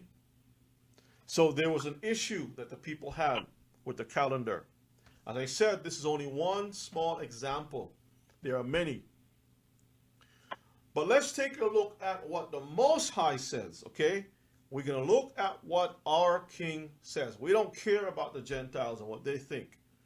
What we are interested in is, I'm Hebrew, what do I need to do? Okay? So let's see what the Most High says. Now, you can get Genesis chapter 1 and verses 14. Let us see what our King says that we should utilize. Should we use a piece of paper?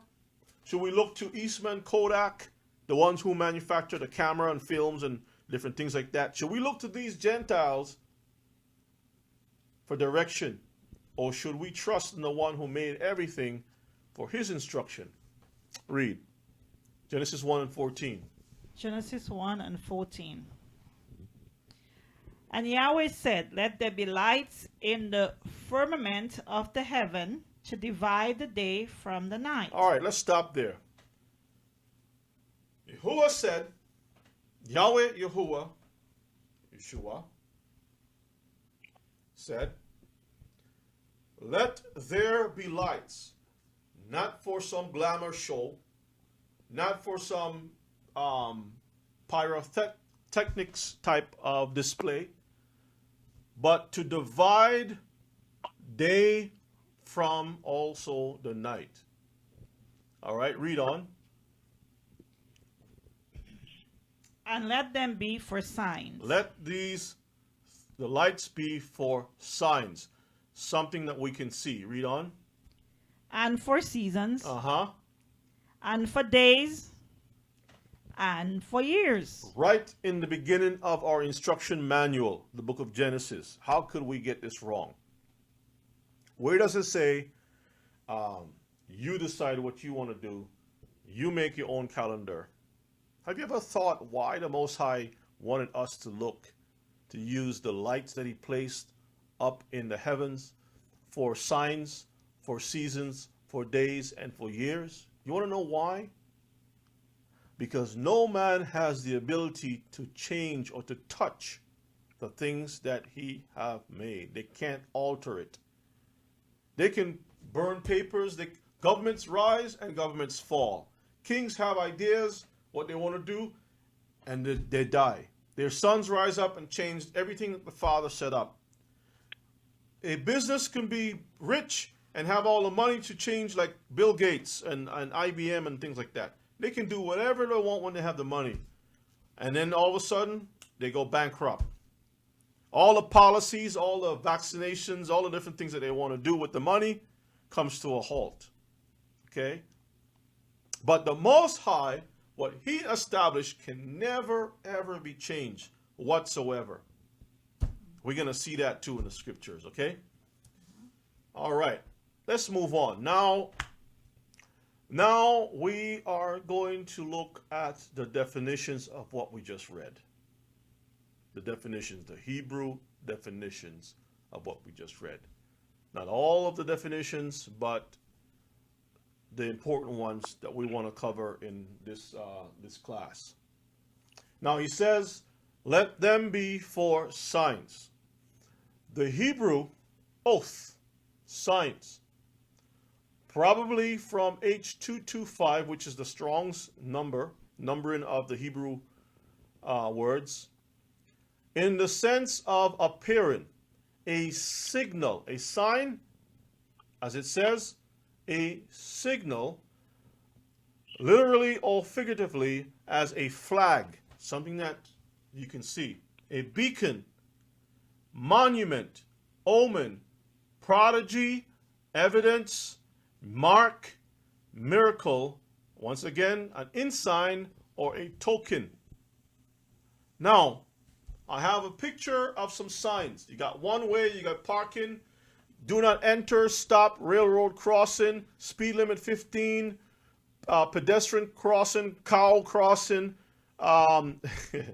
tractor crossing, deer crossing, U-turn, you have all these different signs. Why do you think those signs are important? Because your life depends on it. You see, the government don't put up signs unless it's something that they want you to put to practice, because their lives are is tied to it, and our lives, society, the civil order, life depends on it. Now, if the fools of this earth can set up signs that's important for their lives, what about the sign that the Most High has set? Isn't that important for our lives also? Isn't that important for our lives? A sign? So we see a sign that says, do not enter. Are we going to drive through that?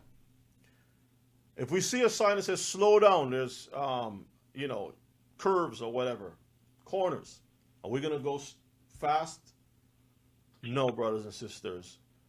We listen, we pay close attention to the signs, because we have a life to continue, and we also care about our loved ones too. Okay?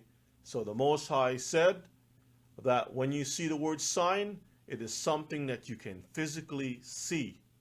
Okay? Now let's go to the other definition. It says, and for seasons. Moed, and for seasons, moeds. Okay?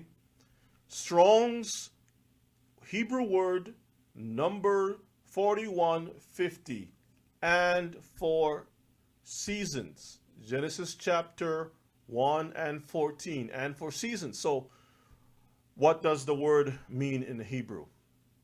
It says it actually comes from the Strong's 3259 Hebrew, meaning properly an appointment. That is a fixed time, or season, specifically a festival. This is where you get the term holiday from. Feast, holiday, conventionally a year, by implication an assembly as convened for a definite purpose. Technically, the congregation, that's the assembly, the calling to, okay? By extension, the place of meeting. That's what seasons mean. We're looking at the definition for seasons, right? Also a signal, once again, it goes back to the one we looked at before, signal, right? As appointed beforehand, appointed, it means sign, it means time, place of, solemn, assembly, congregation again, set, solemn, feast, appointed, due, season, solemn, solemnity, synagogue, set time, appointed. So when you analyze the word, what is written here, it goes back to an appointed time. The Most High has set an appointment for himself. He says, these are my feasts, right? And he expects the ones that he's in covenant with to also meet him at the appointed time. Imagine that you, the doctor or your mechanic or whatever has set some schedules for you. What's that you said? Oh, the president. Yeah, let's use that. The queen, the president, someone that you I don't know, idolize, or someone. Hold in high regard. Thank you. That's a better word. They set an appointment. They call you up and says, hey, you know, the Secretary of State, the President, or whoever that you favor, you hold in high regard, is going to appear at the 15th of October. Okay? So what do? You're excited. You go out, you buy yourself something nice. You prepare. If they're coming at your home, you want to maybe get, if you don't have furniture, maybe rent furniture. Fix up the place, get it painted, cut the lawn. You do what you have to do. Same way in the world when Christmas is coming up. Man, you got to make sure that everything is trimmed and cleaned up, and the thing to electrocute your family is set up all through the houses, the lights, you know. The things on the outside to kill your family, is to burn your house down. It's set up really bright, brighter than your neighbor. If your neighbor puts up 1,000 lights, you got to put up 3 million lights. The satellite can see you. You make sure everything is set. Why? Because you are taking this appointed time very serious. Okay? Now, you feel that if you don't reach to the standard, if you don't fulfill your obligation to keep that appointment, you have failed. Okay? Imagine the person you hold in high regard is knocking at your door, or comes at the restaurant, or meets you somewhere, and you don't show up. That person is going to scratch you off the list. They may give you a second chance if your excuse. Now, in the scriptures, the Most High gives us certain, what you call grace or excuses for certain reasons, but don't try to pull that, presumptuously, because he will cut you off. All right.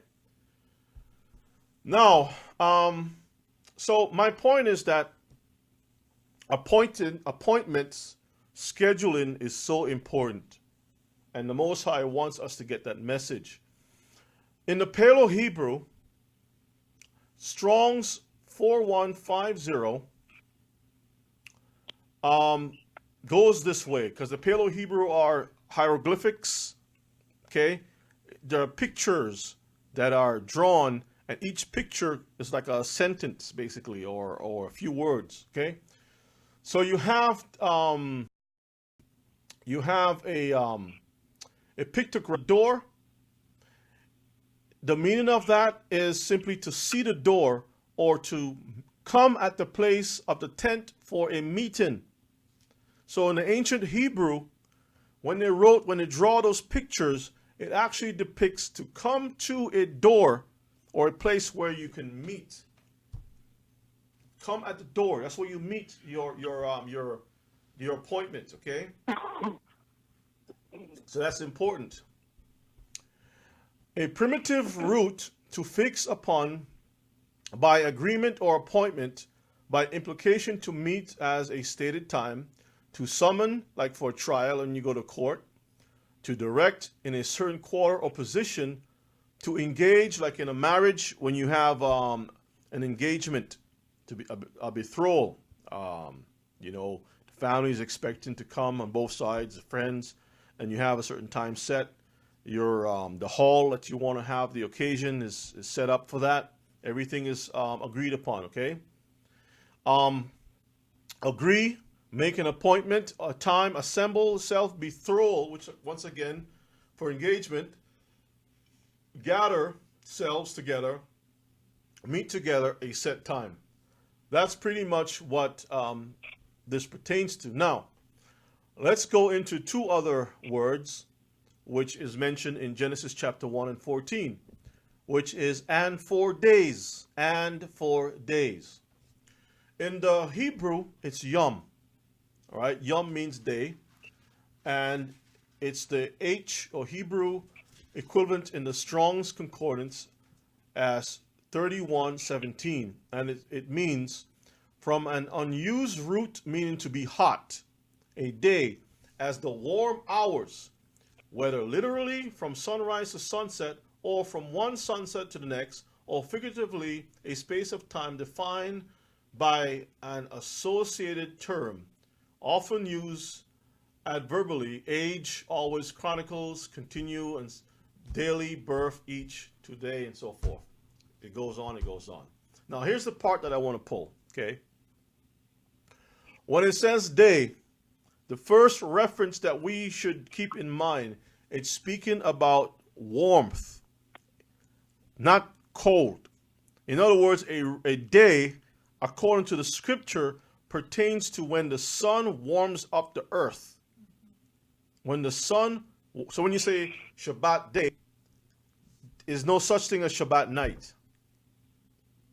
It's a Shabbat day because the sun is shining, and that's the period of light where the warmth comes up, okay? From the morning until the sun goes down, okay? When the Most High wants us to include a night, he would tell you, like we read for the Day of Atonement, the 9th in the evening. That whole period he wants us to fast until the day when the sun rises, when the warmth, the heat comes up, okay? Now that's gonna bring another question. Well, what's the Shabbat about? Shabbat is basically about the day part, okay? That's another class. But so Yom pertains to heat or warmth, the period of time when the sun has arisen, okay? It's hot. Years. Let's look at the word years. The Bible says it's also for our years. So the Hebrew word is Shana, Shoneh or Shana, and it's H8141. And this is what it means. The first form being in plural only, the second form being feminine. From H8138, a year as a revolution of time, whole age, or long plus old, like as far as the age old, how old something is. And that's what it pertains to, okay? So once we have gotten those definitions out of the way, now we go into this question. How do we determine when the first day actually starts? That's the important piece. We've got to lay the foundation stone. Once we have the foundation stone, if you're building a house, there's a stone that's the foundation stone. That's the main point. You put your plumb line from there, and all the other stones that follow has to line up with the first stone. If that first stone is off, the whole house is going to be crooked. You're going to have a trapezoid instead of a square. Okay? Everything will be off. Okay? Imagine someone's giving you a haircut for the males, and they make one mistake, and they put a patch in your head. It's going to look off if they stop from, you just have to take everything off, right? Clean everything and shave everything off. It's going to look kind of weird, right? So there must be a foundation, a starting point, right? How can you prove what day is the Sabbath day without the use of man's calendar? I'm going to put that on the table. I can ask many questions, but I think this is an easy one that anyone can answer. How can we know what day is a Sabbath without looking at a physical calendar? Let me put this question. I saw your hand. I'm going to take your comment. Let me put this question out there, right? And you can look on the screen and get some humor in this. If you were cut off from civilization, right? Not having access to a calendar, what method would you use to determine the first day of the week? So imagine there was a show called Gilligan's Island, and then Tom Hanks did what's that movie called again? Castaway, and he had that soccer ball he was calling Wilson. Thank you, Wilson. He was losing his mind. Wilson. You can watch the show. So if you were like Tom Hanks, castaway on some island, and you're shipwrecked, went through the storm, you're washed up on this island, one tree or whatever, two trees or something like that, and you woke up from your sleep. You don't know how long you've been asleep for. It could be 2 days, knocked out, 3 days. We don't know, right? You have no calendar. All you have is probably your nature on you. Your clothes is stripped away from you, just your nature. Whatever the Most High brought you into this world with, that's what you have. How can you determine that the day that you are on that island awake, that's Sunday or Monday or Tuesday?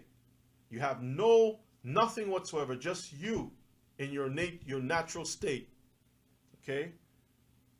Or, God forbid, you are in civilization, but you awake from a coma, and the people are telling you who you are. You didn't even know who you were. They're telling you, hey, Johnny, are you okay? And you're like, who's Johnny? You know, you're waking up from this coma. Half your brain is, or maybe a quarter of your brain is fried. The cells are half dead, so you don't know. You lost your memory bank. You don't know who Johnny is. They're showing you pictures. You don't recognize that person. They're telling you it's Tuesday, but you have enough brain cells left that you can probably read something and figure out something. So I'm putting this on the table because this is a very, very important question. How do we determine the times without men putting their hands in a pot, sort of say? You want to say something? Well, go ahead, because I wanted to read something actually. What was it you going to read? It was about, Psalms, where it talks about what Yahweh appointed. Okay, I think we have that also. Okay. Yeah, we're going to cover all that. All right, here's the answer, brothers and sisters. So when you put that question out there, there's a lot of fumbling because it's a true question. I mean, I have books that professional doctors, professors from Cambridge University wrote, and they put that same question out there. Now, I got some information after the Most High revealed this question to me, and what I got was confirmation from these professors that this is a big truth, right? I mean, if you strip away the calendar, maybe you can't even afford 2016 calendar. You're stuck with you're so poor you can only you still got 2001. You're still stuck in 911 or something, right? 2001. That's the only calendar that you have. So you're recycling calendars because sometimes you go into certain homes and you see a calendar from like 10 years back because of some picture that someone liked, and you look at the calendar like, this is like 10 years ago. What are they doing? Oh, I like the picture, so I keep it up there. That's what they say. So, all right. So this is a situation, right? Brothers and sisters, there's no way for you, unless you trust the people that is talking to you, or if you have arrived finally picked up by a ship, helicopter, or something, right? There's no way outside of the Most High to know what month it is, what day it is, what year it is. The Most High has an answer.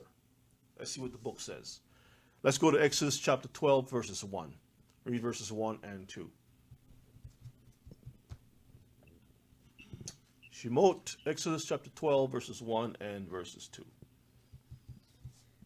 And Yahweh spake unto Moses and Aaron in the land of Egypt, saying, This month shall be unto you the beginning of months. Mm-hmm. It shall be the first month of the year to you. So while they were in Egypt, I'm pretty sure the Egyptians had their own calendar.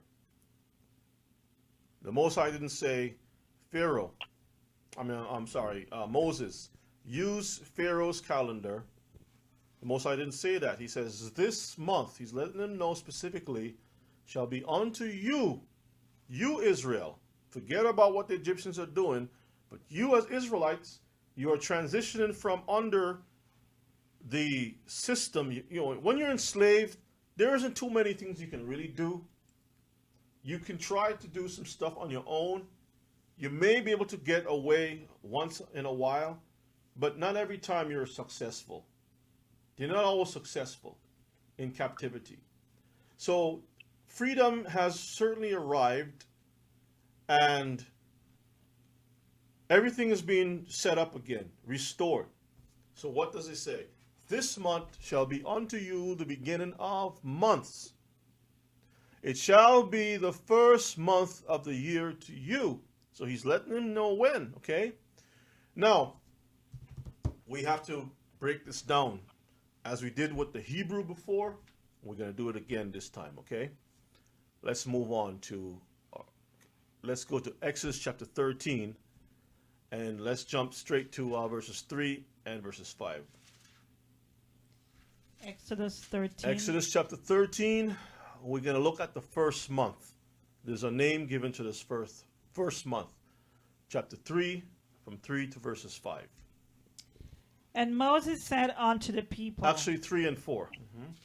Remember this day in which you came out from Egypt, for by strength of hand there shall no leavened bread be eaten. This day came he out in the month Abib. Speaking about the barley or springtime. The ears of the barley is ready to be, say something? But there is something that causes the... That says what he appointed first. The month of Abib. Now we're going to go back to Exodus chapter 12. And let's read verses 3 and also verses 6. Okay? The first day of the year. We're just setting things up to get right into our understanding. This is important because I'm not interested in going through and breaking down all the feasts of the year, and that's not important. If we don't get kindergarten straightened out, even if the first grade straightened out, there's no way you can go into middle school and college unless you're born a genius, okay, and go to college. So we got to set the foundation stone properly. We got to know what the Most High has said. And from that point, we move on. Okay? Read verses 3 and verses 6. Speak he unto all the congregation of Israel, The whole saying, world. The whole. In the 10th day of this house of their fathers. Something that tells us that there's number 2. There have to be a first day of the year. What do you got, Joe? Hands.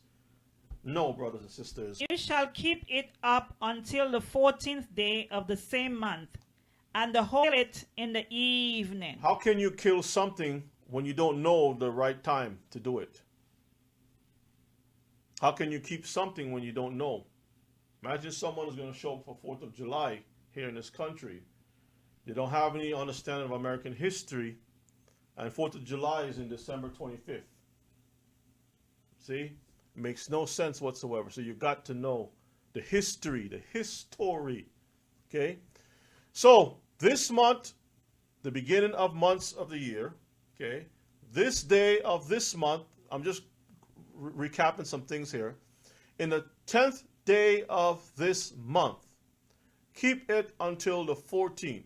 How do we get to that number? How do we arrive at that number? So you scratch your head trying to figure out definitions.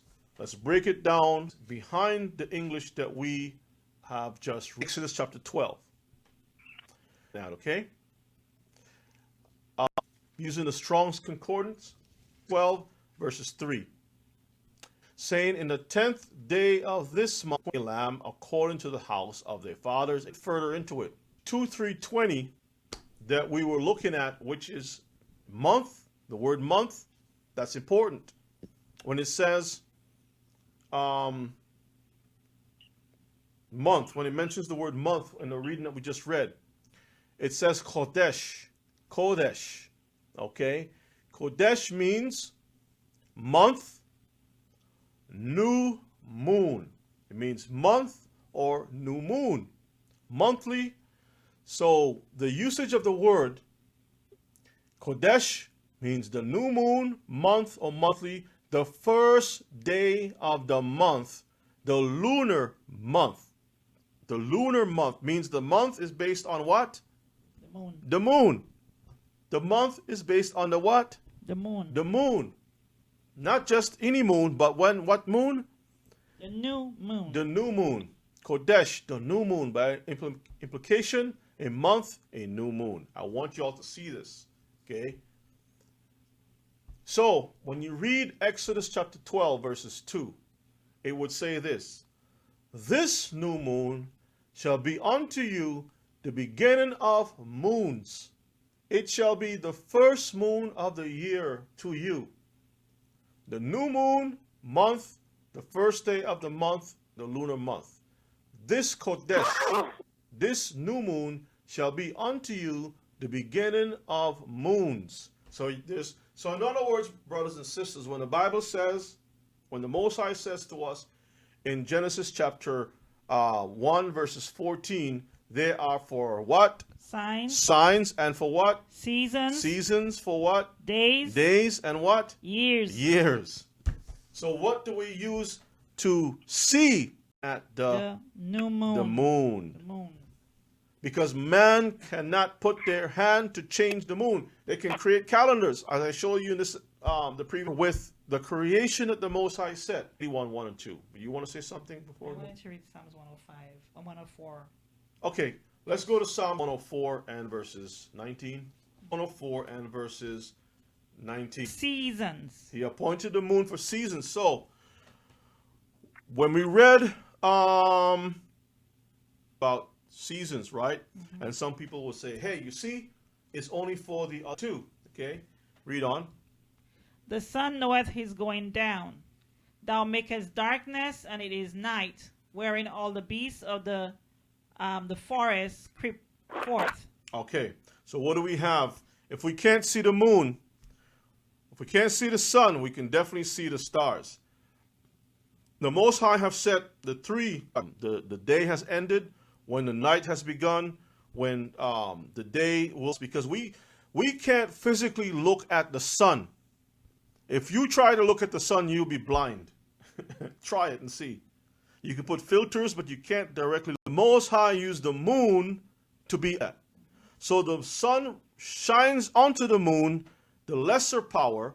We look at the moon at night, and we can prepare ourselves for as the day comes afterward, what day it is. And by doing so, you know what to expect the next day.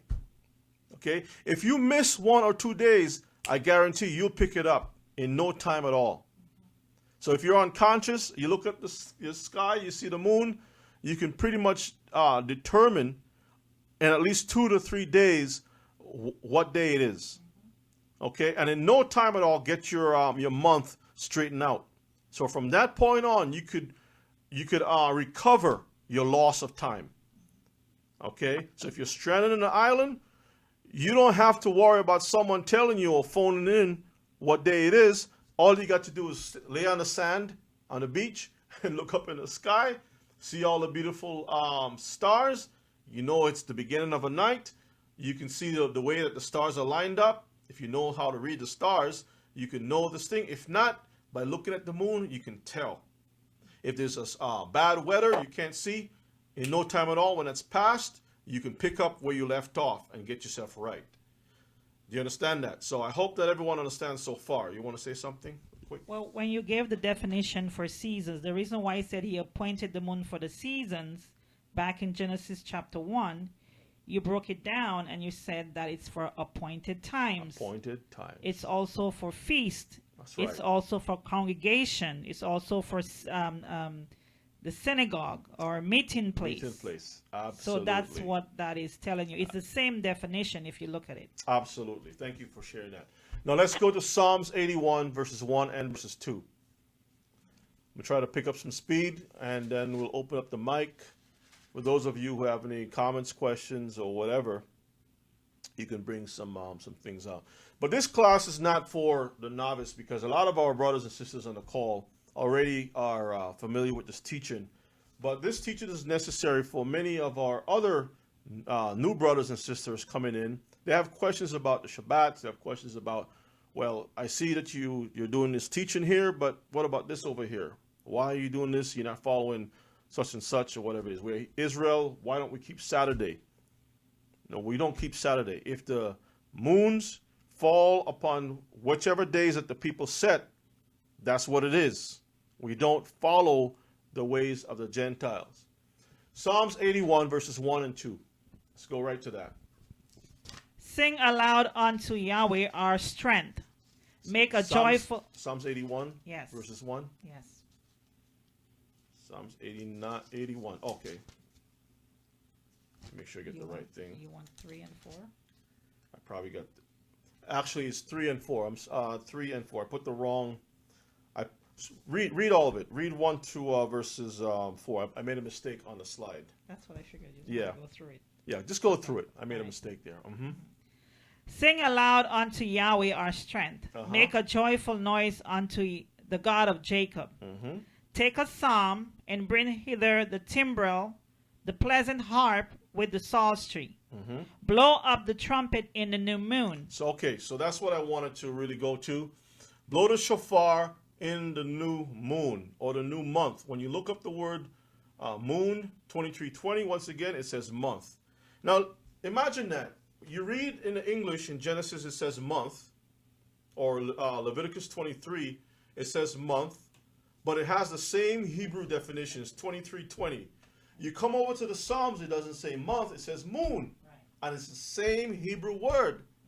Why are they doing these things? Why are they putting this over here, month, and over here it says moon, and over moon, and, you know, it confuses people. All right? But it says in the new month or the new moon. Okay? Yes. I think the reason why they do that is because not every new moon is a Shabbat, but there are some Shabbats that start on the new moon. Like, for example, the 7th moon. Right. The first day is a Shabbat, the others are not. That's right. So that's the reason why they say Kadesh, because the Kadesh means a holy day. Set apart time. Right, a set apart time. So, all right. So read that again for me, verses 3. Blow up the trumpet in the new moon in the time appointed on our solemn feast day. Verses 4. For this was a statute for Israel and a law of the God of Jacob. This is a statute for the whole world. For Israel. This is a statute for Israel, loved ones. And a law of the God of Jacob.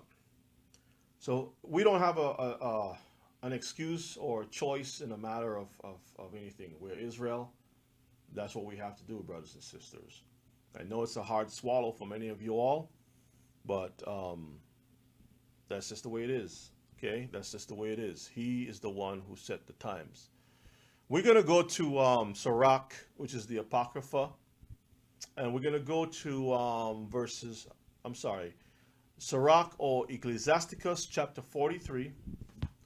Verses, I'm going to start at verses 4. I have a few things wrong up on the screen, so I want to make sure it's correct. Sometimes when you're preparing classes and you're editing stuff, seems like it's normal for me. You copy and paste certain things, you make a few errors here and there. So I want to make sure it's lined up correctly. Sirach 43. 6 to Start at 9. verses 4, 6 I think to it 10. is. Hold on a second. 43. Let's start at verses 4. That's what I want. Okay. Yeah, start at 4. A man blowing a furnace is in works of heat, but the sun burneth the mountains 3 times more. Breathing out fiery vapors and sending forth bright beams, it dimmeth the eyes. It causes you not to see, right? Because the sun is so bright. So can we use the sun to look at the sun? The only thing we can do with the sun is to count the hours of the day by putting a stick in the ground, and you have what you call a sundial, and you can see the hours from the shadows. In other words, you look away from the sun. You use something away from the sun to calculate the day itself. That's the key point, okay? And it's the same thing. Since you know you can't look at the sun to tell the time, you're going to swell up your eyes, you're going to lose your sight, okay? You're going to destroy your retina and things like that. It doesn't tell you when day one begins. And that's another point, too, that I think is important. I don't want to miss. In other words, if there's no rain, there's no clouds, it's a blue day. So you woke up in the morning, everything is blue. All right, so it's blue. You have no calendar. There's nothing to distinguish that this is day number 1 or day number 2. So the next day you wake up, it looks exactly the same, except for the movement of the wind and the, whatever it is. For 30 days, there's no rain, no clouds, nothing. Brothers and sisters, the The sun doesn't emit a yellow light one day, the next day a blue light, the next day a red light, and the next day a orange light or purple light and things like that, and then repeats the cycle over that we can tell this is day number 1 because you see the cycles and the patterns. Day number 2, the only thing apart from the stars itself that we can see immediately that goes through phases. Now the stars is more on a longer stretch with years or months and years and things like that, okay?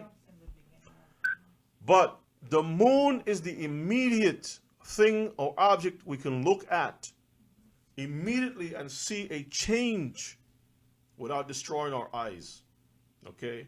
And once the moon has passed, you know the day arrives. Now you can put your stick in the ground and you can tell the hours of the day. And then from that point on, you go back, you look at the moon, you can see, okay? You can pretty much see. Once you see that first sliver of light, that new moon, then you know from that point on, you just count your time and you know your days, okay? And we can go into a little bit more on that, that teaching at another time. So let's read verses 5 and 6. I also want to say that the first slither of the light on the moon actually looks like a shofar. Yeah, that's true. That tells you to blow the shofar because it's just beginning. That's a great point, yes. Yeah. Okay, verse Numbers 5. Great is Yahweh that made it, and at his commandment it runneth hastily. So once he put the word out for the sun to operate a certain way, it hasn't changed at all. Verse 6. He made the moon also to serve in her season for a declaration of times and a sign of the world. So the moon was designed specifically to serve, not just for lights as it says in Genesis 1 and 14, but the moon also served in her season for a declaration of times and a sign of the world, brothers and sisters, something that we can look at. Let's go to verses 7. From the moon is the sign of feast. From the moon is the sign of feast. All right. I'm going to go back to Leviticus 23. Just keep your finger there. Don't go anywhere. Huh? Leviticus 23, verses 1.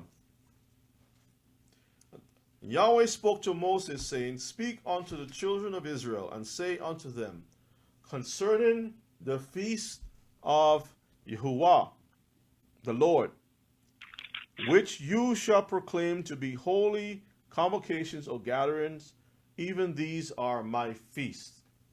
Headline, these are my feasts. Okay, what's the one that's underneath it? The 7th day, 6 days you shall work be done, but the 7th day is a Shabbat of rest, holy convocation. Don't do any work. It is a Shabbat of the Lord in all your dwellings. So we got that. Let's go back to Sirach. Read 7 again. From the moon is the sign of feast, a light that decreaseth in her perfection. It decreases, it builds up, and then it goes down. And it repeats again. Okay? Read on. The month is called after her name. One more time. Her name. So if you want to know moon, the stars, and also day, what's going to be the first day? The thing that wouldn't scorch us to death by standing outside. If you're educated or not educated, everyone can stand outside and look, hey, look at that. I can see the moon. Set everything up. For your agriculture, for growing your crops, right? For your fishing, for different things. These things that is so important with agriculture. But the scientists today, they want to get rid of that because they have scientifically messed with nature and forcing nature. They're raping the creation that the Most High made to force it against nature out of season. Why do you think they have these hormone treatments to cause women to have 6 and 7 children at once? Like they are dogs or something. Huh? Why do you think that is? They're forcing the corn to produce more than it's supposed to, exhausting the seed, causing the thing to decline in strength, because this is the mindset of the Gentiles. They're not for the Most High. They are to exploit life and to destroy life. But the Most High wants us to be a separate people that will follow life. Okay? Follow the ordinances that He made that we can see no matter if we're educated or not educated. So we don't need the science, brothers and sisters. He has the science for us in the heavens. Read on. Read it again. 8. The moon is called after the month, is called after her name, increasing wonderfully in her changing. Her changing the phases. Go ahead. Being an instrument of the armies above. It's an instrument, like a watch, a clock. Okay? The armies above, all the different stars and things up there. Read on. Shining in the firmament of heaven. So you can see it. Verses 9. The beauty of heaven. It's beautiful to look at. The glory of the stars. It's marvelous, amazing. Read. An ornament giving light in the highest places of the Lord. So it has dual purpose. Probably even more purposes than our minds could even understand. You see that?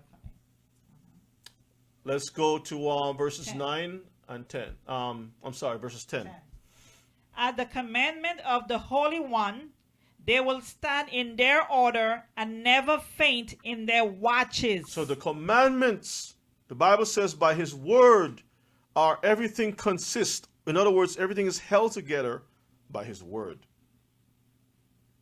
His word, He spoke and it came into being, and it was held together by His word. So at the commandment of the Holy One, they will stand in their order. The cycles of the moon has never changed. Continues in the same order. The seasons of the year, cycles of time, spring, summer, fall, winter, and repeats again. And never faint in their watches. This is where we got the idea of watch. Scientifically, convenience for slavery, to death. We don't spend time to sit back for nature and relaxing. I hate it. I hate it so much. Okay. So I can sit outside with my father Abraham. Show me some things. To my point when I said that the month of Abib is good. Yahweh used to, for the seasons to cause the ripening of the grain is the moon. Because the moon is responsible for pulling the tides in and out. That's right. And so it pulls the water into the crop. Right. And when the water is drawn back out of the crop, then that's the time for you to reap your harvest.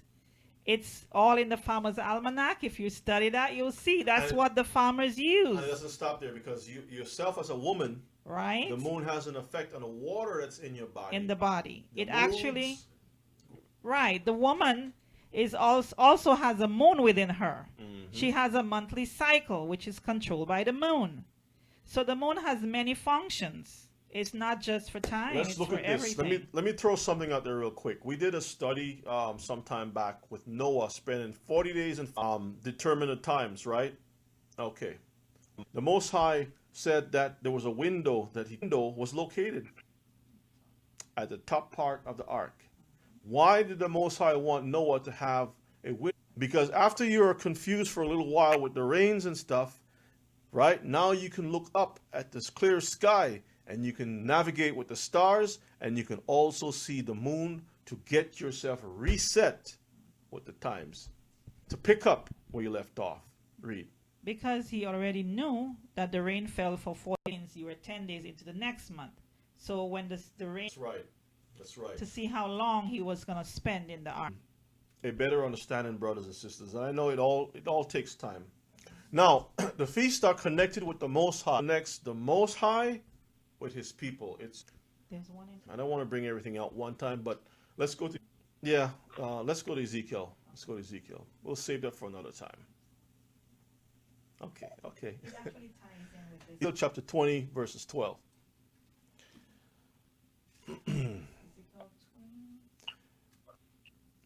20 and verses 12. The mark of the Most High's people. Let's see what the good book says. Ezekiel 20 and 12. Moreover also, I gave them my Shabbats to be a sign The Shabbats- between me and them. The Shabbats is to be what? A sign. A sign, something that you can physically see. Was there a Gregorian calendar? Is there a history about Saturday, Sunday, Monday, Tuesday? No, these things were not there, brothers and sisters. Men made those things up. They tell you, oh yeah, it was an unbroken cycle. Sunday was always the first day of the week, whatever. No, that's nonsense. You go back in history, you'll see the Romans set that thing up. Okay? So he says, a sign between me and them. Read on. That they might know that I am Yahweh that sanctified them. I set them apart from the other nations. You got the Germans, they're doing their thing. But Israel, they are mine. And I've used the Shabbats as a sign which connects back to the moon, sun, stars. These things connect back to my people. Okay? Let's read verses 35. Verse 13. I think you should read that one. It's good. 13? Okay, let's read 13. It tells you what to do even now. That's what Okay. we're polluting it. Okay? So I think that's very important. I think I missed something, but go ahead. Jeremiah, I think it was supposed to be too. Read on. But the house of Israel rebelled against me in the wilderness. They walked not in my statutes, and they despise my judgments, which if a man do, he shall even live in them. And my Shabbats they greatly polluted. Then I said I would pour out my fury upon them in the wilderness to consume them. Okay. With that said, we're going to go to Jeremiah chapter Jeremiah chapter 31, and let's go to verses 35.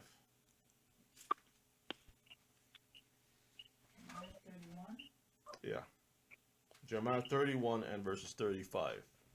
The covenant with the stars. I'm sorry I didn't have it up on the screen where you can see Jeremiah. That's another mistake that I made. But Jeremiah 31 is the book we go into, and verses 35 and verses 36. Thus saith the Lord, which giveth the sun for a light by day, and the ordinances of the moon and of the stars for a light by night. Three things, okay? Read on. Which divideth the sea when the waves thereof roar. The Lord of hosts is his name. How does it divide the sea? The By tides. the tides. The tides. High tide, low tide. tide. Okay, out, in. Okay? Read on, 36. If those ordinances depart from before me, save Yahweh, then the seed of Israel shall also cease from being a nation before me forever. So he's saying if the sun, moon, stars stop performing their duties as timepieces, as the balance between high tides and low tides, if they stop from performing what I have called them to do, Israel also will stop from being my people. That's how serious this covenant really is. And it shows the connection between the sun, moon, and stars and us, we as people. So every time you look up and you see the moon, remember that the Most High is in covenant with you, Israelite. Every time you see the ordinances being performed, that's the sign between us and the Most High. That's the connecting piece. He never made this covenant this way with the Gentiles. There's no covenant in the whole Bible with the Gentiles. None. Period. They can try to write themselves in there. They can try to teach it in the school of philosophy, but it's not part of the Hebrew scriptures. Okay? So now, let's go to Jeremiah 33, verses 19 to verses 26. I think that's what I want. Jeremiah 33, 19 to 26.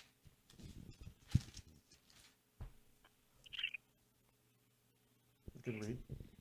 And the word of Yahweh came unto Jeremiah, saying, Thus saith Yahweh, if you can break my covenant of the day and my covenant of the night, and that there should not be day and night in their season,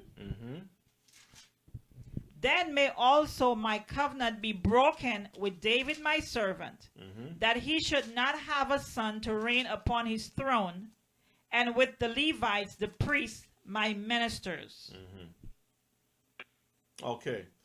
So the Most High is very serious, not only on the low level with Israel, but also on the high level with the kings and those men who perform the service for the whole house of Israel. There can be nothing broken in that. And he's tying this whole thing with the sun, moon, and stars. Okay? Okay, read 25. Thus saith Yahweh, if my covenant be not with day and night, and if I have not appointed the ordinances of heaven and earth, then will I cast away the seed of Jacob and David my servant, so that I will not take any of his seed to be rulers over the seed of Abraham, Isaac, and Jacob. For I will cause their captivity to return and have mercy on them. So is the sun still shining? Absolutely. Is the moon still doing what it's supposed to do? Absolutely. So has the covenant changed? No. So I don't know what these people are talking about. I don't know what they're trying to pull. But we have been hoodwinked, bamboozled. What's the other words that they use? We have been brainwashed to a certain degree, whitewashed our history. But you know what he says there? That's a promise he made to gather us, you know, that when we begin to come back to him by going and keeping the ordinances that are set in the heavens, it's a promise that he will gather us and he's going to return our captivity. That's correct. Now I have in front of me a slide that we can look at. It's called the Creator's Lunisolar Calendar. That means that the sun and the moon is working together in concert to let us know the appointed times.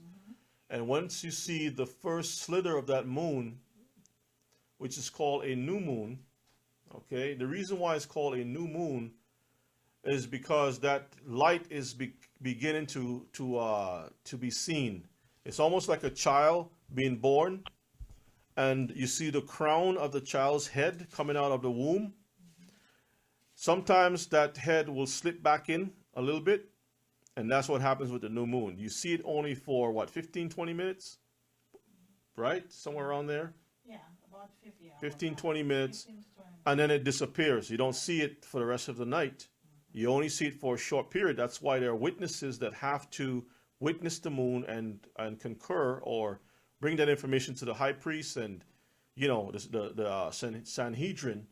And the Sanhedrin will determine and says, okay, let's blow the shofar, light the fires, different things like that. It's a sign. Right. So our forefathers practiced this. So now if the child is to be born, it's coming out. It's born. It has to come, right? But you see the head, the crown of the head, the crown of the moon, the light shines, right? That bald head of the child is shining. It appears, it slips back in. Then after that, it comes out fully. It starts to come out completely. But once it comes out, you have a full child. Then that child, if you want to speed things up, that child grows up to be a man, it's getting old, it's dying. Its life is leaving it, okay? It's making way for a new life to come up. The grandchildren, the old man is dying. And that's the cycles of life that we go through, okay? I was going to say that the moon actually is what brings on birth. Okay? Because the baby actually stays in the womb for 10 moons. 10 moons. That's right. actually written in Ecclesiasticus. So now as we look at this chart here, we can see the new moon will be the first. Once you see the light slit of the moon, the next day is the first day. That's the new moon day. That's the day where we convocate. We can still work, but we work only around our houses, but not like servile work. That's the way the Most High set it up. In captivity, it's going to be a struggle, but it's not impossible for us to do it. But in the ancient days, it was a day that we all got together. We had music, celebration, we had feasts, we ate food, roast our chicken or lamb, whatever. time to celebrate, okay? We rejoice, song and dance, a party, a fiesta, siesta. Then we start, after that passes, then we start to number our first day of work for servile work, for anywhere, whether home or outside. That's day number 1 of work, which is also day number 2 of the month. So day number 1 of work, and we'll go into this at another time. We'll go over this again at another time. Day number 2 of work, day number 3 of work, 4, 5, 6, 7, and then we have the Shabbat, which is on the 8th day of the month, okay? Which is actually the 7th day after 6 days of work. But you got to start with the first day of the month. Sets things up for the sequence of the days of the week. Without that first foundation stone, everything can be off, okay? As I said, we'll go into a special teaching to go over this in detail because I know there'll be questions. So I have a 2 charts. You can actually see an actual, the moon phase, that you can see the sliver of light at the first, and then you go into, it begins to increase over a period of time, and then you have the portions of the moon which falls the same way every single month, okay? So you'll always know when you see this, so that's day number 8, or the 7th day, the day of rest, okay? When you see the next one, you know this is the day of rest, this is the day of rest, this is the day of rest.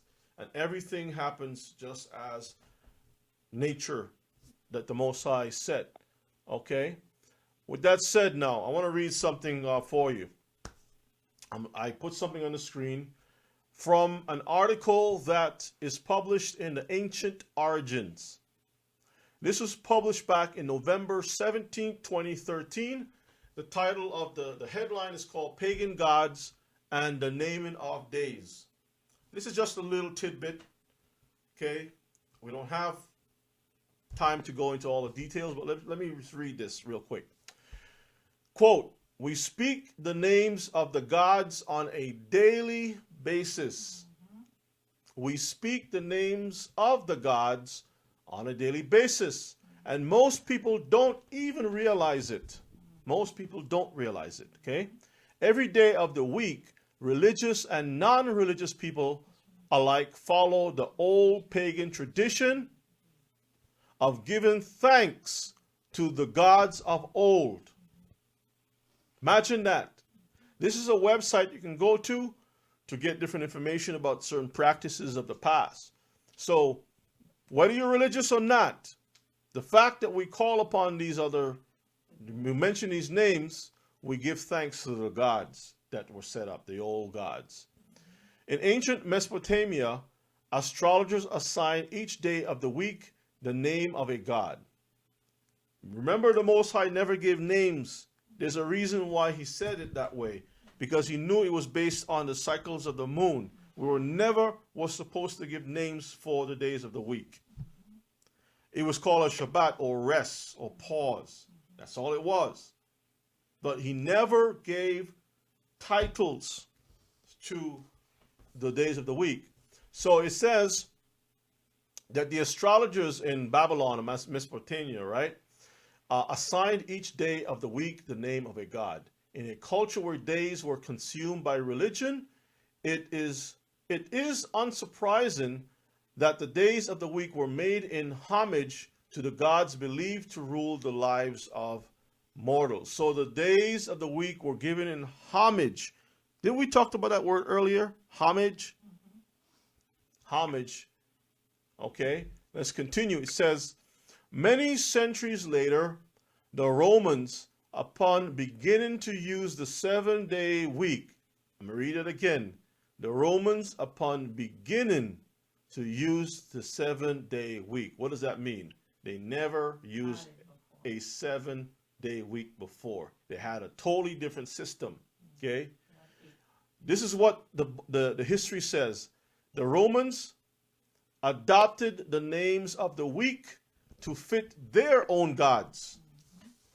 They adopted the names of the week to fit their own gods, These were then adopted by Germanic people. That's the Saxons.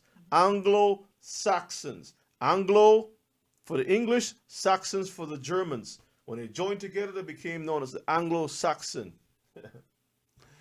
These were then adopted by Germanic people who also adjusted the names according to their gods, Gentiles. Okay?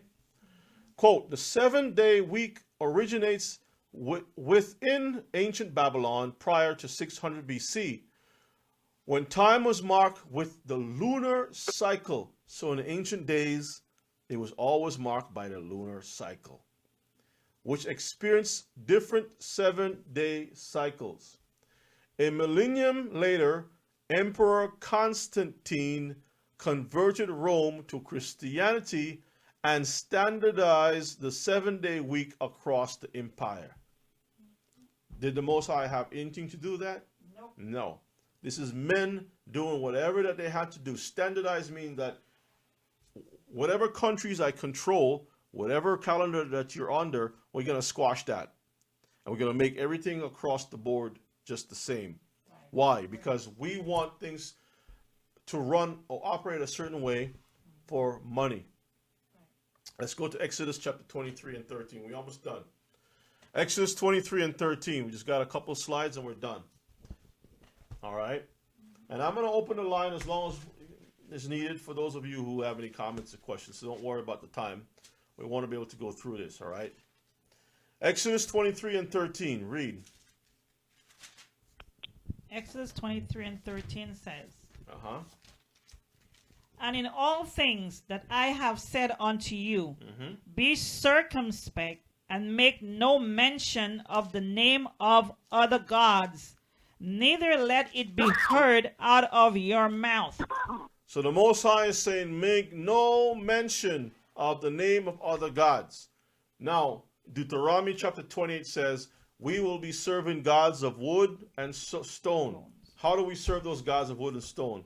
Because we're following the calendar of the Gentiles, which forcing us to call upon other gods of wood and stone. Because the Most High said, because of our disobedience, we will be thrown into captivity, and therefore we will serve the gods of wood and stone.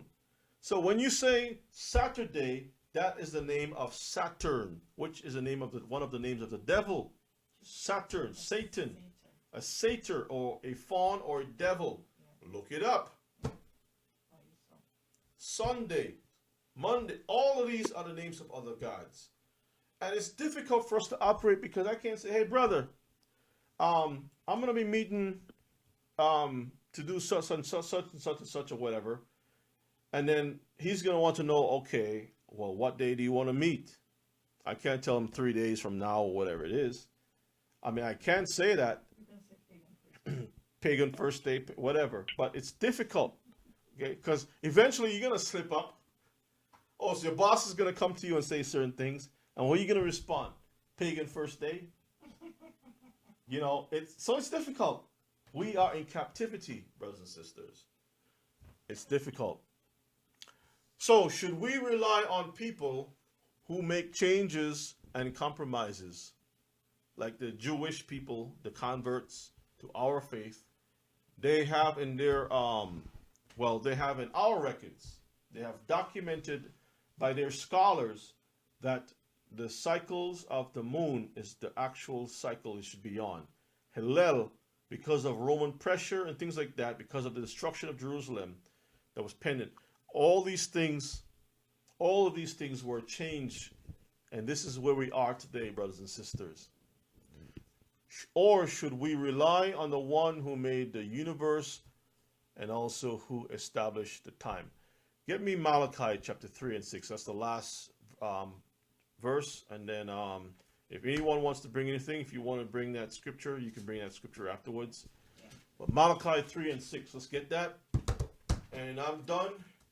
I hope that you all have gained something, but we will come back. We will continue on some other portions or parts of this particular study. Malachi 3 and 6. For I am Yahweh. I change not. I do what? I change He not. doesn't change, brothers and sisters. We change. Therefore his sons of Yaakov are not consumed.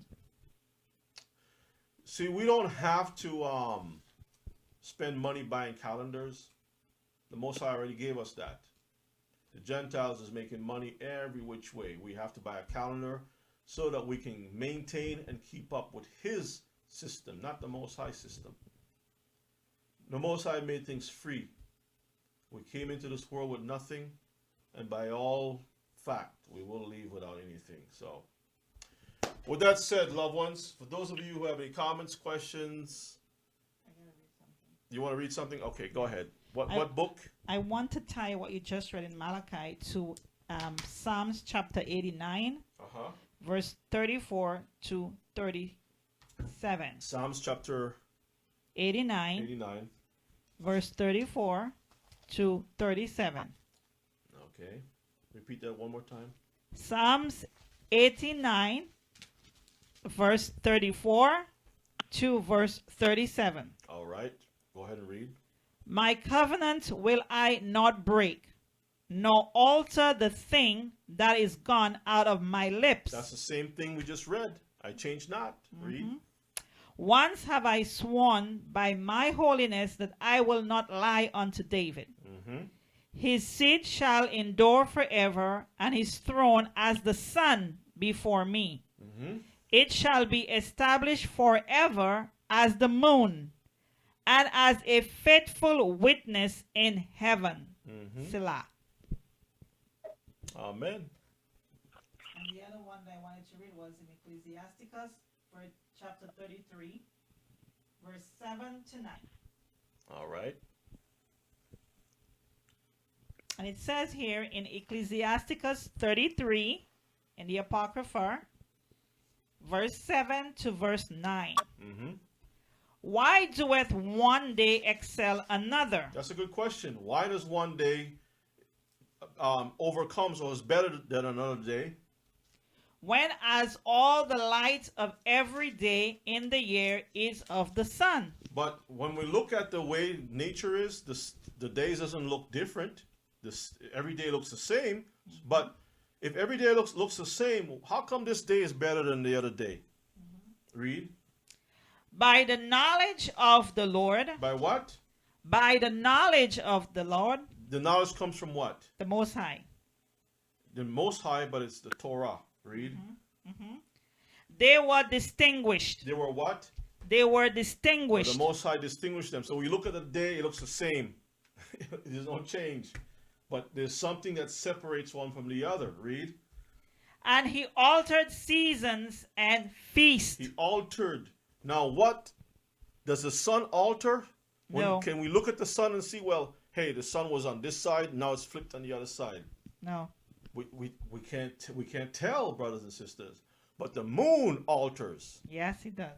So it doesn't say the moon here, but when you apply wisdom and understanding, the word alter can only refer to the moon. Yes. Read that again, verse 8. By the knowledge of the Most High, they were distinguished.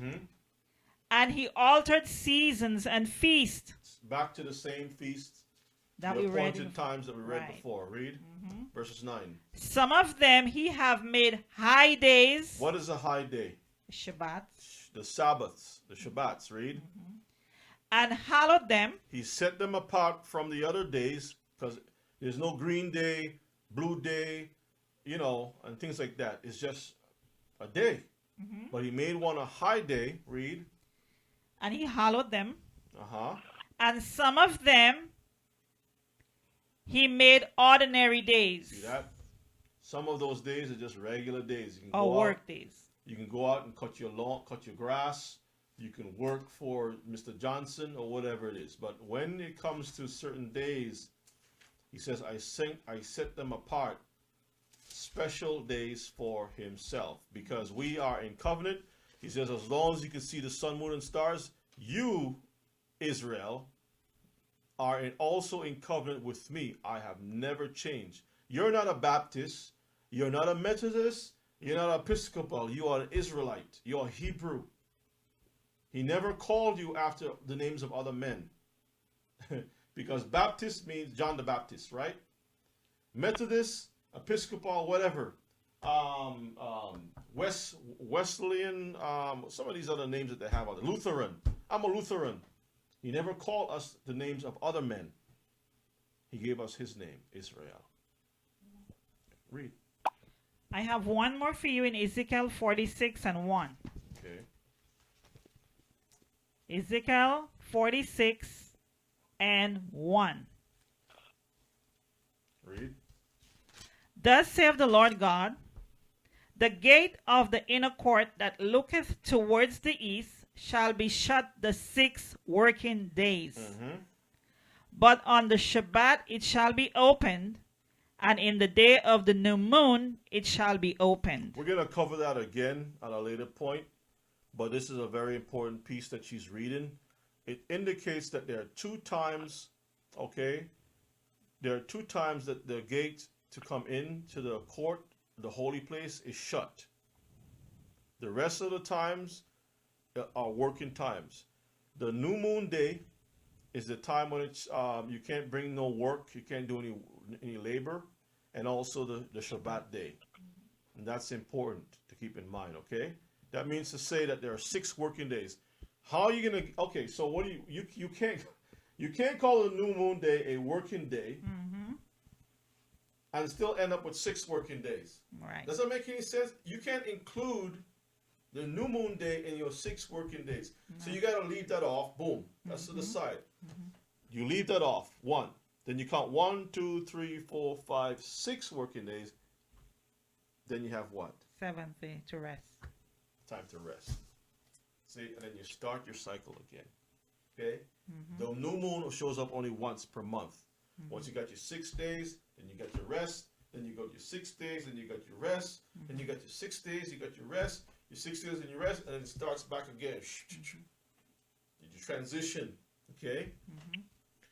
All right, so was that it for you? Yeah, because, some people, when they use the calendar that we have, this Roman calendar, they will take a day off from their work day just for a new moon day or Shabbat or something, and you can't do that because there are new moon days, which is separate. There are working days and there are Shabbat days, and you cannot use them, and stuff like that, except for the ones that are in the 7th month, which the Most High says that we have to do. Right, absolutely, which is the Feast of Trumpet, Yom Teruah. All right, loved ones, any comments, any questions out there? And yes. Any comments, any questions? How are we doing out there? But Shamar, I haven't heard from you. How is everything on your end, your neck of the woods?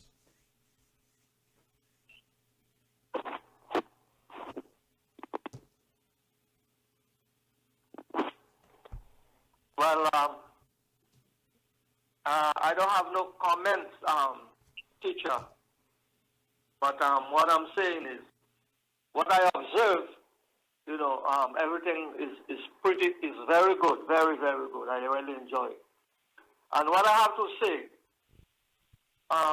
if men could have played with the moon and the sun and the stars, they will do that. They make the calendar, they do everything that they can do. But they cannot change. They cannot change the rainbow. They cannot change the sun. They cannot change the moon. And this is what I'm glad for, because I remember as a young boy coming up, the fishermen, some of my parents was fishermen, and we plant food. And this is what we used to go by. We plant food by the moon, and the fishermen fish to catch fish by the moon. When they see certain moon, they can tell you, well, you can catch fish today. And with the moon, when you plant it, there is a moon for, you count the moon, and then there's certain time for planting different fruits that going up ground and underground, like coconut, bananas, mangoes, you plant it in a certain moon. And fruit going below the ground, like potatoes, yams, and so on, there's a moon for that. And also, if you don't plant it in a good moon, there are times you get a lot of worms in your food. You get your food messed up. So these are things that men cannot meddle with: the moon, the stars, the sun, and the rainbow. So I'm glad that it's a good eye opener. The teaching is very wonderful, very interesting, and I just thank God for that. This is what I have to say. Thank you for sharing, Elder. Thank you for sharing.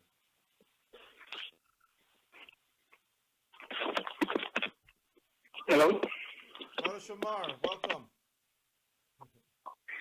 Yes, good night, everyone. Good night, brother. And I'd just like to say that the class that was just taught, I mean, it's a refresher for me. It's good to actually hear the information over and over again, at least for me. Can't speak for anyone else, but even as a child, you could remember it's through repetition that we learn things. And, I had a conversation with one of the brothers that I work with today, and I was telling him that, I read. He asked me what I read, and I told him the scriptures, and I told him that, it's something that I'm not just reading, but I'm learning to implement the things that I read and practice it. And I said, if I have not walked the earth and seen any prophets or anything like that, I said, but the truth is I've walked this earth and I've seen men who claim to be righteous, but they were not. And men who say they read the book and they never practiced the things that are in there. And I said the biggest part of that is Christianity, and even this whole country called America, which call themselves a Christian nation ruled by God. And no one tends to ask them which God or anything like that. And I said to him, well, you go to school to be a doctor, but you have to practice, whatever you learn in school. And, I said the only difference is doctors been practicing forever. Whereas for the scriptures, well, I would rather to at least implement that part in my life, because that's a practice that I don't see many people doing so. And I said, there ain't no scholarship or degree that you're going to get, but in the end, you will get a crown. And I said, and that crown is not the one that you use to chew with your teeth. This is a golden crown. And I said, the good part about it is it doesn't come from men. So, I just wanted to share that with everyone. All right, appreciate that. Put our for that.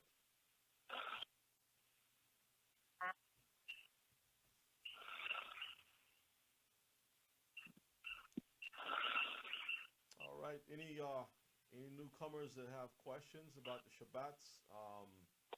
We have been practicing this for some time now, and just to let everyone know, you can ask if you're working and you need the time off, you can ask your boss to give you an alternate schedule, because the laws on the land is that they can't discriminate for religion.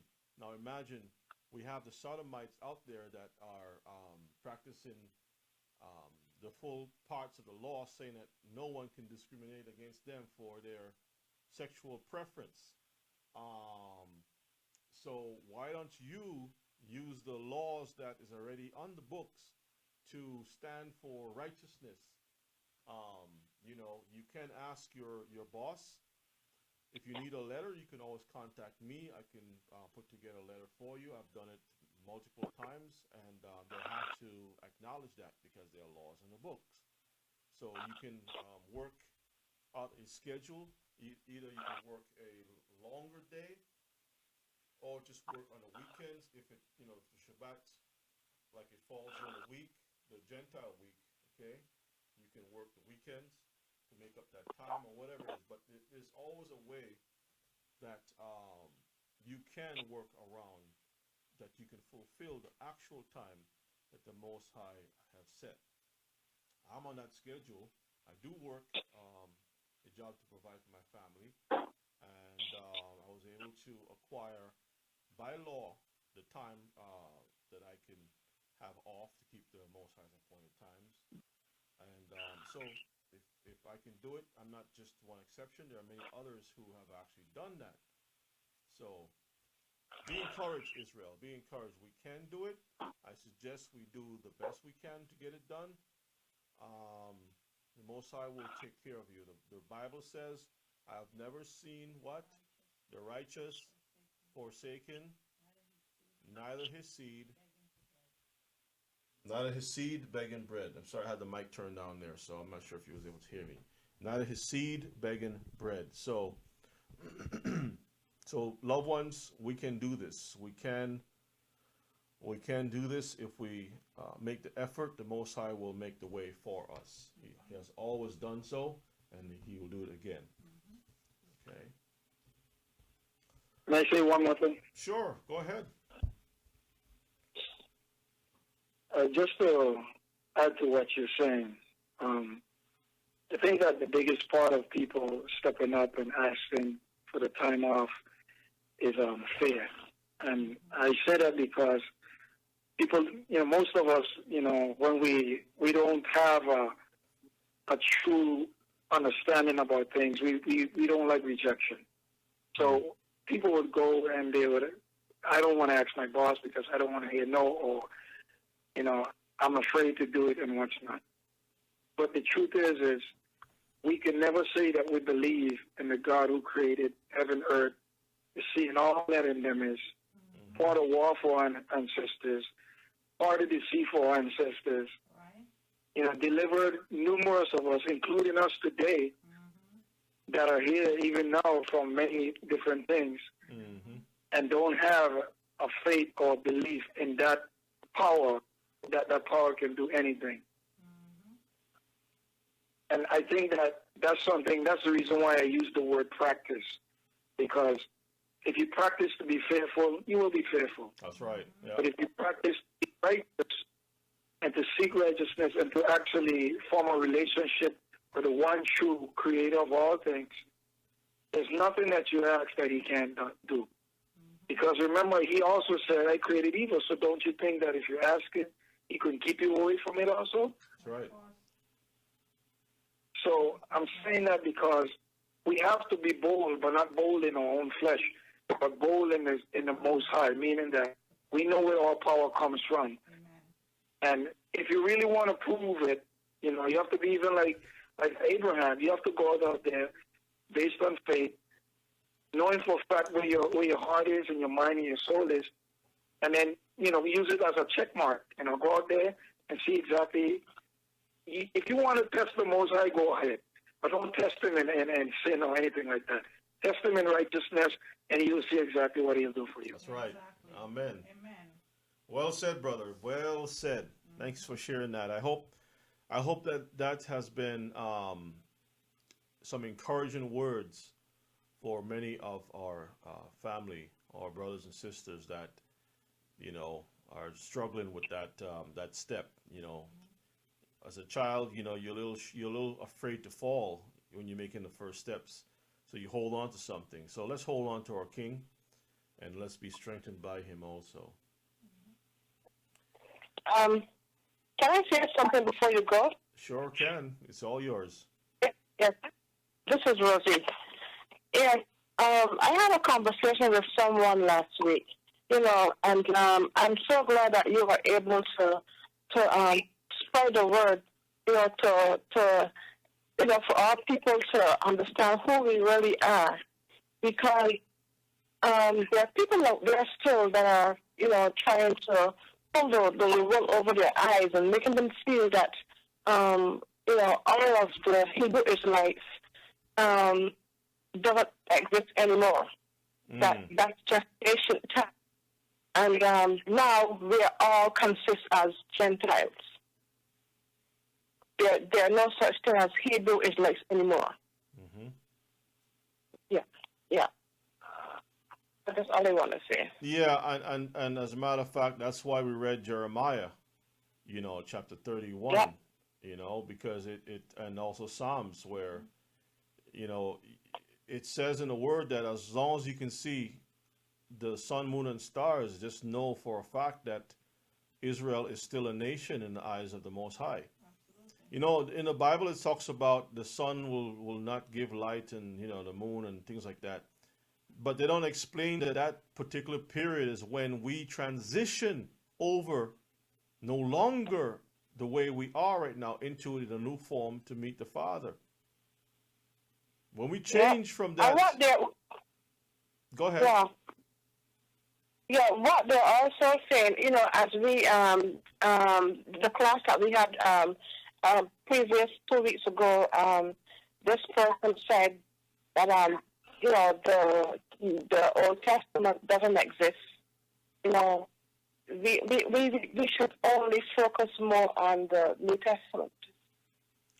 So that's something that's been going on. That's what they've been preaching for the longest time. You know, and they're just fooling people. Yeah. Well, let everyone have their own shovel dig their own grave. Don't let them dig one for you. Yeah. But meanwhile, I have to protect my loved ones. Say again? Meanwhile, I have to protect my loved ones. You know, let them know right from wrong. That's what I'm doing. Yeah. Once you find out, what we have to do as people who love our loved ones, and they're still our people, we do everything with love and compassion, knowing that, you know, as children, you may have 2, 3, 4 children in your lifetime as a mother, and they don't all eat the same way as babies. Some can take a whole bottle, a breast or whatever. Some, you know, whatever. They develop at different stages in their lives. So we have to use the same mindset when it comes to handling our people. We don't put like, hey, sit down, I gotta show you this. You know, this is what the book says. This is what you have to do. You don't do that. We have to learn to learn our people. Like a hunter learns the prey, how to hunt. Because he wants to eat a whole chicken. He doesn't want to have the chicken beat it up and broken and bloodied. He's going to set a snare to catch the chicken alive or whatever as best as possible, and then get that bird intact. Okay, he doesn't want roadkill, even though there are people who love roadkill. But the point of the matter is that we want to be able to find ways and techniques by studying our people, knowing how to approach them, and approach them in a certain way of love that you can introduce things. And then they'll say like, oh, I never seen that. This is the reason why Yeshua used to teach using the natural things. He talked about, there was a sower who went and sowed his seed, and he was probably sitting by a farm somewhere and explaining certain things to the people. While he was by the seaside, you know, he was talking a certain way, and so he used the language that the people understood on agricultural sense. Okay, on politics. Whose superscription is this on this coin? He caught them in the politics. Well, give to Caesar what belongs to Caesar. He spoke like a politician. So we have to know how to reach the people at all times. Okay? And that's the key. If we can learn that technique, we can be able to do so much good. Yes. Brother Yona. Yeah, one second, Brother Shamar. Go ahead. Well, what I wanted to say also, what our people don't realize is that we have been so, you know, working for, you know, in this slavery system, and not keeping God's appointed times is making us go to an early grave. Because when we are not resting at the time that the Most High said that we should rest, then our bodies go, you know, in a different mode. So you're not really properly resting. And the moon has a lot to do with the time where your body, if your body is in sync with nature and with the heavens, then that means that you become healthier. Your mind is more alert, you know, you have a better lifespan. Well, I wish that was me. I need to do that. But when, you know, I need to do that. When you're not doing it the way the Most High asks to do it, you're actually harming yourself. Right. So it's a call to return, but not to return back to the Torah by keeping things the way he said. And if you read Deuteronomy also, it says that, I think it's chapter 7 or 4, it says that, you know, when all these afflictions and all these sorrows come upon you, even in the latter days, if you will come back to me and keep my commandments the way that I commanded you, then all these sicknesses and all these things is going to be gone away from you. I will take it away. But you have to be willing to make that step. And you can no longer make excuses for it. Absolutely. Brother Shamar, come with it. Yeah, there's two things. One thing is continuing on what I said earlier. After you go to the point of asking the Most High to help you out with the situation for you to be able to return to Him, don't forget to also, pray for Thanksgiving also, and also for your brethren that actually are going to be struggling with the same thing that you are. Yep. Because the thing is as much as you get, you should also give out also. Yep. That is so true. I just wanted to share that part. Yeah. Yeah, that's and you also have to pray for the ones that are employing you to, regardless of whether they're good or evil. You never know exactly what's going to come for them. Absolutely. Because, Absolutely, you're right. And the next part is, as you study, you're going to learn to meet people on a level of understanding that they are. For example, some people only understand the New Testament. But even in the New Testament, there's stuff in there that you can share with them that will send them right back to the Old Testament that they believe doesn't exist. It's kind of like being a doctor going to school for 10 years. After you got the degree, now you're starting to get paid, and then you turn around and say the 10 years that you studied didn't matter. I mean, that's basically what I just heard when the young lady was speaking. So for me, I meet people on that level, and I ask those kind of questions.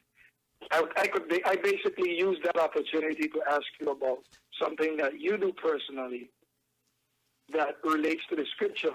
But in a sense, if you don't know scripture, I'm not going to just keep quoting them to you, but I'll use them as a reference also. So that's something that the Most High allow me to learn to do. But it's something that you have to practice also. So I'm not saying that everybody's going to be able to do it, but it's something that you should keep in mind. Like, we all don't know the full story, but whatever level we're on, we have to be able to practice it enough in order to help somebody else especially when it comes to you with ignorance. I want to bring a verse because you just stimulated something, and I don't want to be too long-winded either. And what you said is so true, and I really appreciate those words. In the book of Acts, chapter 20, we have a good example of Paul, H.I.L, keeping the feast of the Most High. So as you mentioned about, you go to the New Testament, you find something there that will bring you back to the Old. Let's look at Acts chapter 20 and read start from verses 5 to verses 7. Okay? Verses 5 says, "This going before tarried for us at Taurus.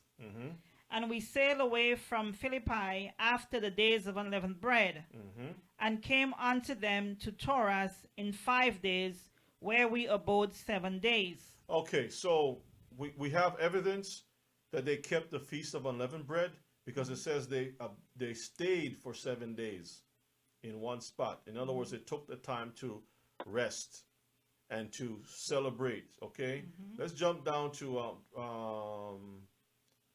read verses 7 now. Verses 7.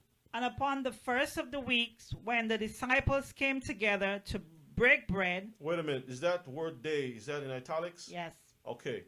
If you have a King James Bible, in most cases, they will preserve the word in italics to let you know that that was not part of the original word. So it's reading upon the first of the week, not the first day. The reason why I'm saying it that way is to bring the understanding that it's not the calendar that we operate on. First of the week or first of weeks. First of the Shabbat, because the word week there means Shabbat. Shabbat, exactly. Or the counting of the Shabbat, because after unleavened bread, you had to count 7 Shabbats to Pentecost. So it was upon the first of the counting of the Shabbats. That's right. And how do we know it's the first of the counting of the Shabbats? We get the answer by going down to verses 17. Is it 17?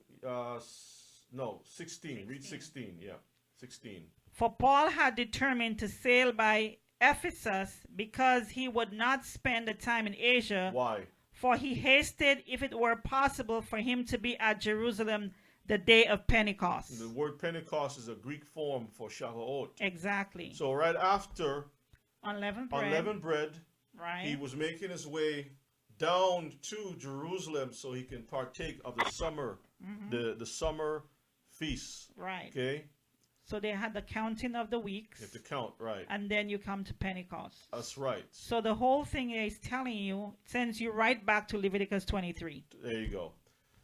So that's it, brothers. We'll always have more time to explore. Any final thoughts, and then we'll ask Elder to close out tonight's class in Yeshua's name.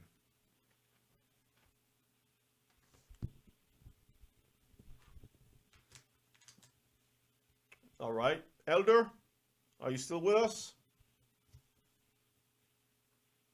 Yeah, I'm here. All right, great. Can you close out with a word of prayer in Yeshua's name? Yes, sir. Yes, yes, teacher. All right. Heavenly Father, we just say thanks again. We want to tell you, dear Father God, we love you from the depths of our hearts, especially for your words, for your Son, for opening our eyes and allowing us to see who we are, and for your words, the words of life, that we can feed upon it.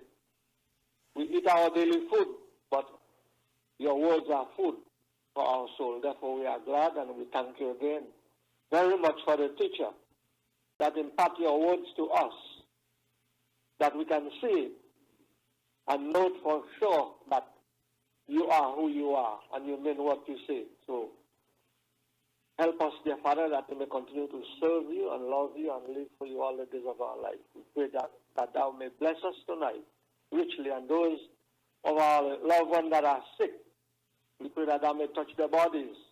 Those that are tired, those that have pain or problem, we pray, dear God, that thou, especially in these last days, Father, we know that there's a lot of problems facing us, financial and all other problems. We pray, dear God, that may stand with us as we see your words and we try our best to live for you, dear Father. We pray that may be with us and bless us, every one of us, and give us a good night rest, dear Lord. And in the morning when we wake up, dear Lord, we will say thank you and give you the praise and the glory, because we ask it to your Son, Yeshua name we pray. And everybody say, Amen. Hallelujah. Amen. Hallelujah. So on that note, I will say I love you all. Stay strong, stay sharp, spread the word, share the word. May the Most High bless and keep you in Yeshua's name. Hallelujah. Amen. Laila Tov. Lala Tov. Everybody. Shalom. Shalom, shalom.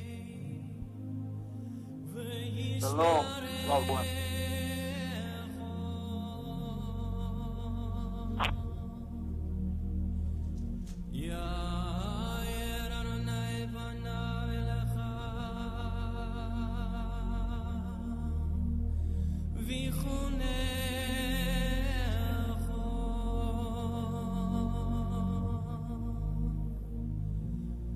Isa